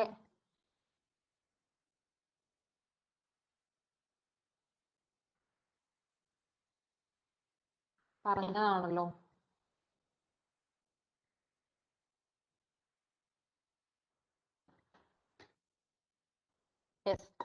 ഇവിടെ പറയുന്നത് a change in realisability of account receivable is next. അതായത് അക്കൗണ്ട് റിസീവബിൾ എത്ര റിയലൈസ് ചെയ്ത് നമുക്ക് കിട്ടും എന്നുള്ളതിൽ ഒരു ചേഞ്ച് വരിക. ദാറ്റ് മീൻസ് നമ്മൾ കണക്ക് കൂട്ടിയ ബാഡ് ഡെറ്റ്സിനേക്കാൾ കൂടുതൽ ബാഡ് ഡെറ്റ്സ് വന്നു, അല്ലെങ്കിൽ നമ്മൾ കണക്ക് കൂട്ടിയ ബാഡ് ഡെറ്റ്സിനേക്കാൾ കുറവ് ബാഡ് ഡെറ്റ്സ് ആണ് വന്നത്. അതെന്താ, എന്ത് ചേഞ്ചാ വന്നേ? എസ്റ്റിമേറ്റ് ചേഞ്ച് ആണല്ലേ, നമ്മുടെ എസ്റ്റിമേഷനിലാണ് ചേഞ്ച് വന്നത്. ക്ലിയർ ആണല്ലോ? അടുത്ത ക്വസ്റ്റ്യൻ നോക്കിക്കോ. ഈ ഒരു ക്വസ്റ്റ്യൻ കൂടെ നോക്കിയിട്ട് ഇന്നത്തെ ക്ലാസ് നിർത്താം. ഈ ഒരു ക്വസ്റ്റ്യൻ കൂടെ നോക്കിക്കോ.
ക്വാളിറ്റി എന്ന് പറഞ്ഞ ടോപ്പിക് നിങ്ങൾക്ക് ക്ലിയർ ആയി അല്ലേ?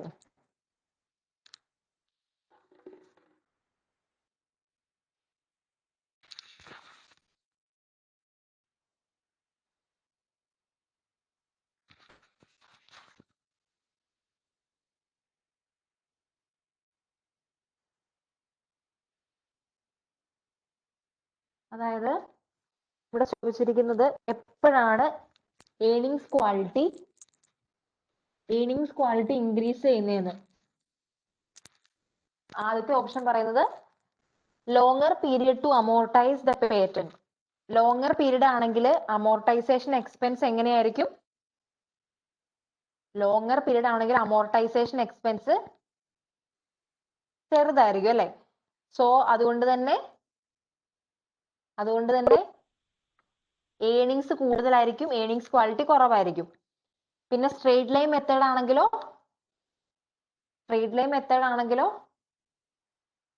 ഡിപ്രിസിയേഷന്റെ എമൗണ്ട് അല്ലെ അമോർട്ടൈസേഷൻ എമൗണ്ട് കുറവായിരിക്കും.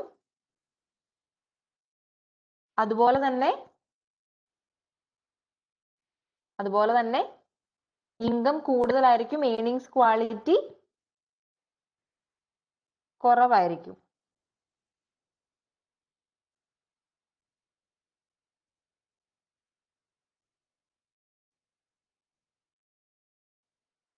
ഓക്കെ. ഇനി ഷോർട്ടർ പീരീഡ് ആണെങ്കിൽ എങ്ങനെയായിരിക്കും? ഷോർട്ടർ പീരീഡ് ആണെങ്കിൽ ഡിപ്രിസിയേഷൻ അല്ലെ അമോർട്ടൈസേഷൻ എങ്ങനെയാണ്? കൂടുതലായിരിക്കും, ഇൻകം കുറവായിരിക്കും, ഏർണിങ്സ് ക്വാളിറ്റി കൂടുതലായിരിക്കും. ഡിപ്രിസിയേഷൻ അതായത് ഡിമിനിഷിംഗ് ബാലൻസ് ആണെങ്കിൽ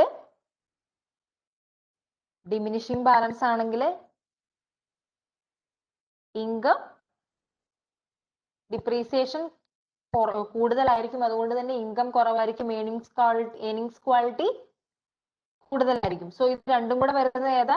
ഡി ആണ്. Shorter period to amortise the patent and the declining balance method to depreciate the fixed asset.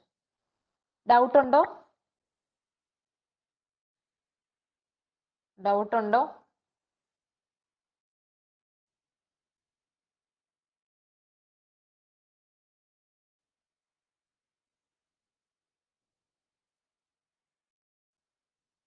Okay, clear ആണല്ലോ അല്ലേ?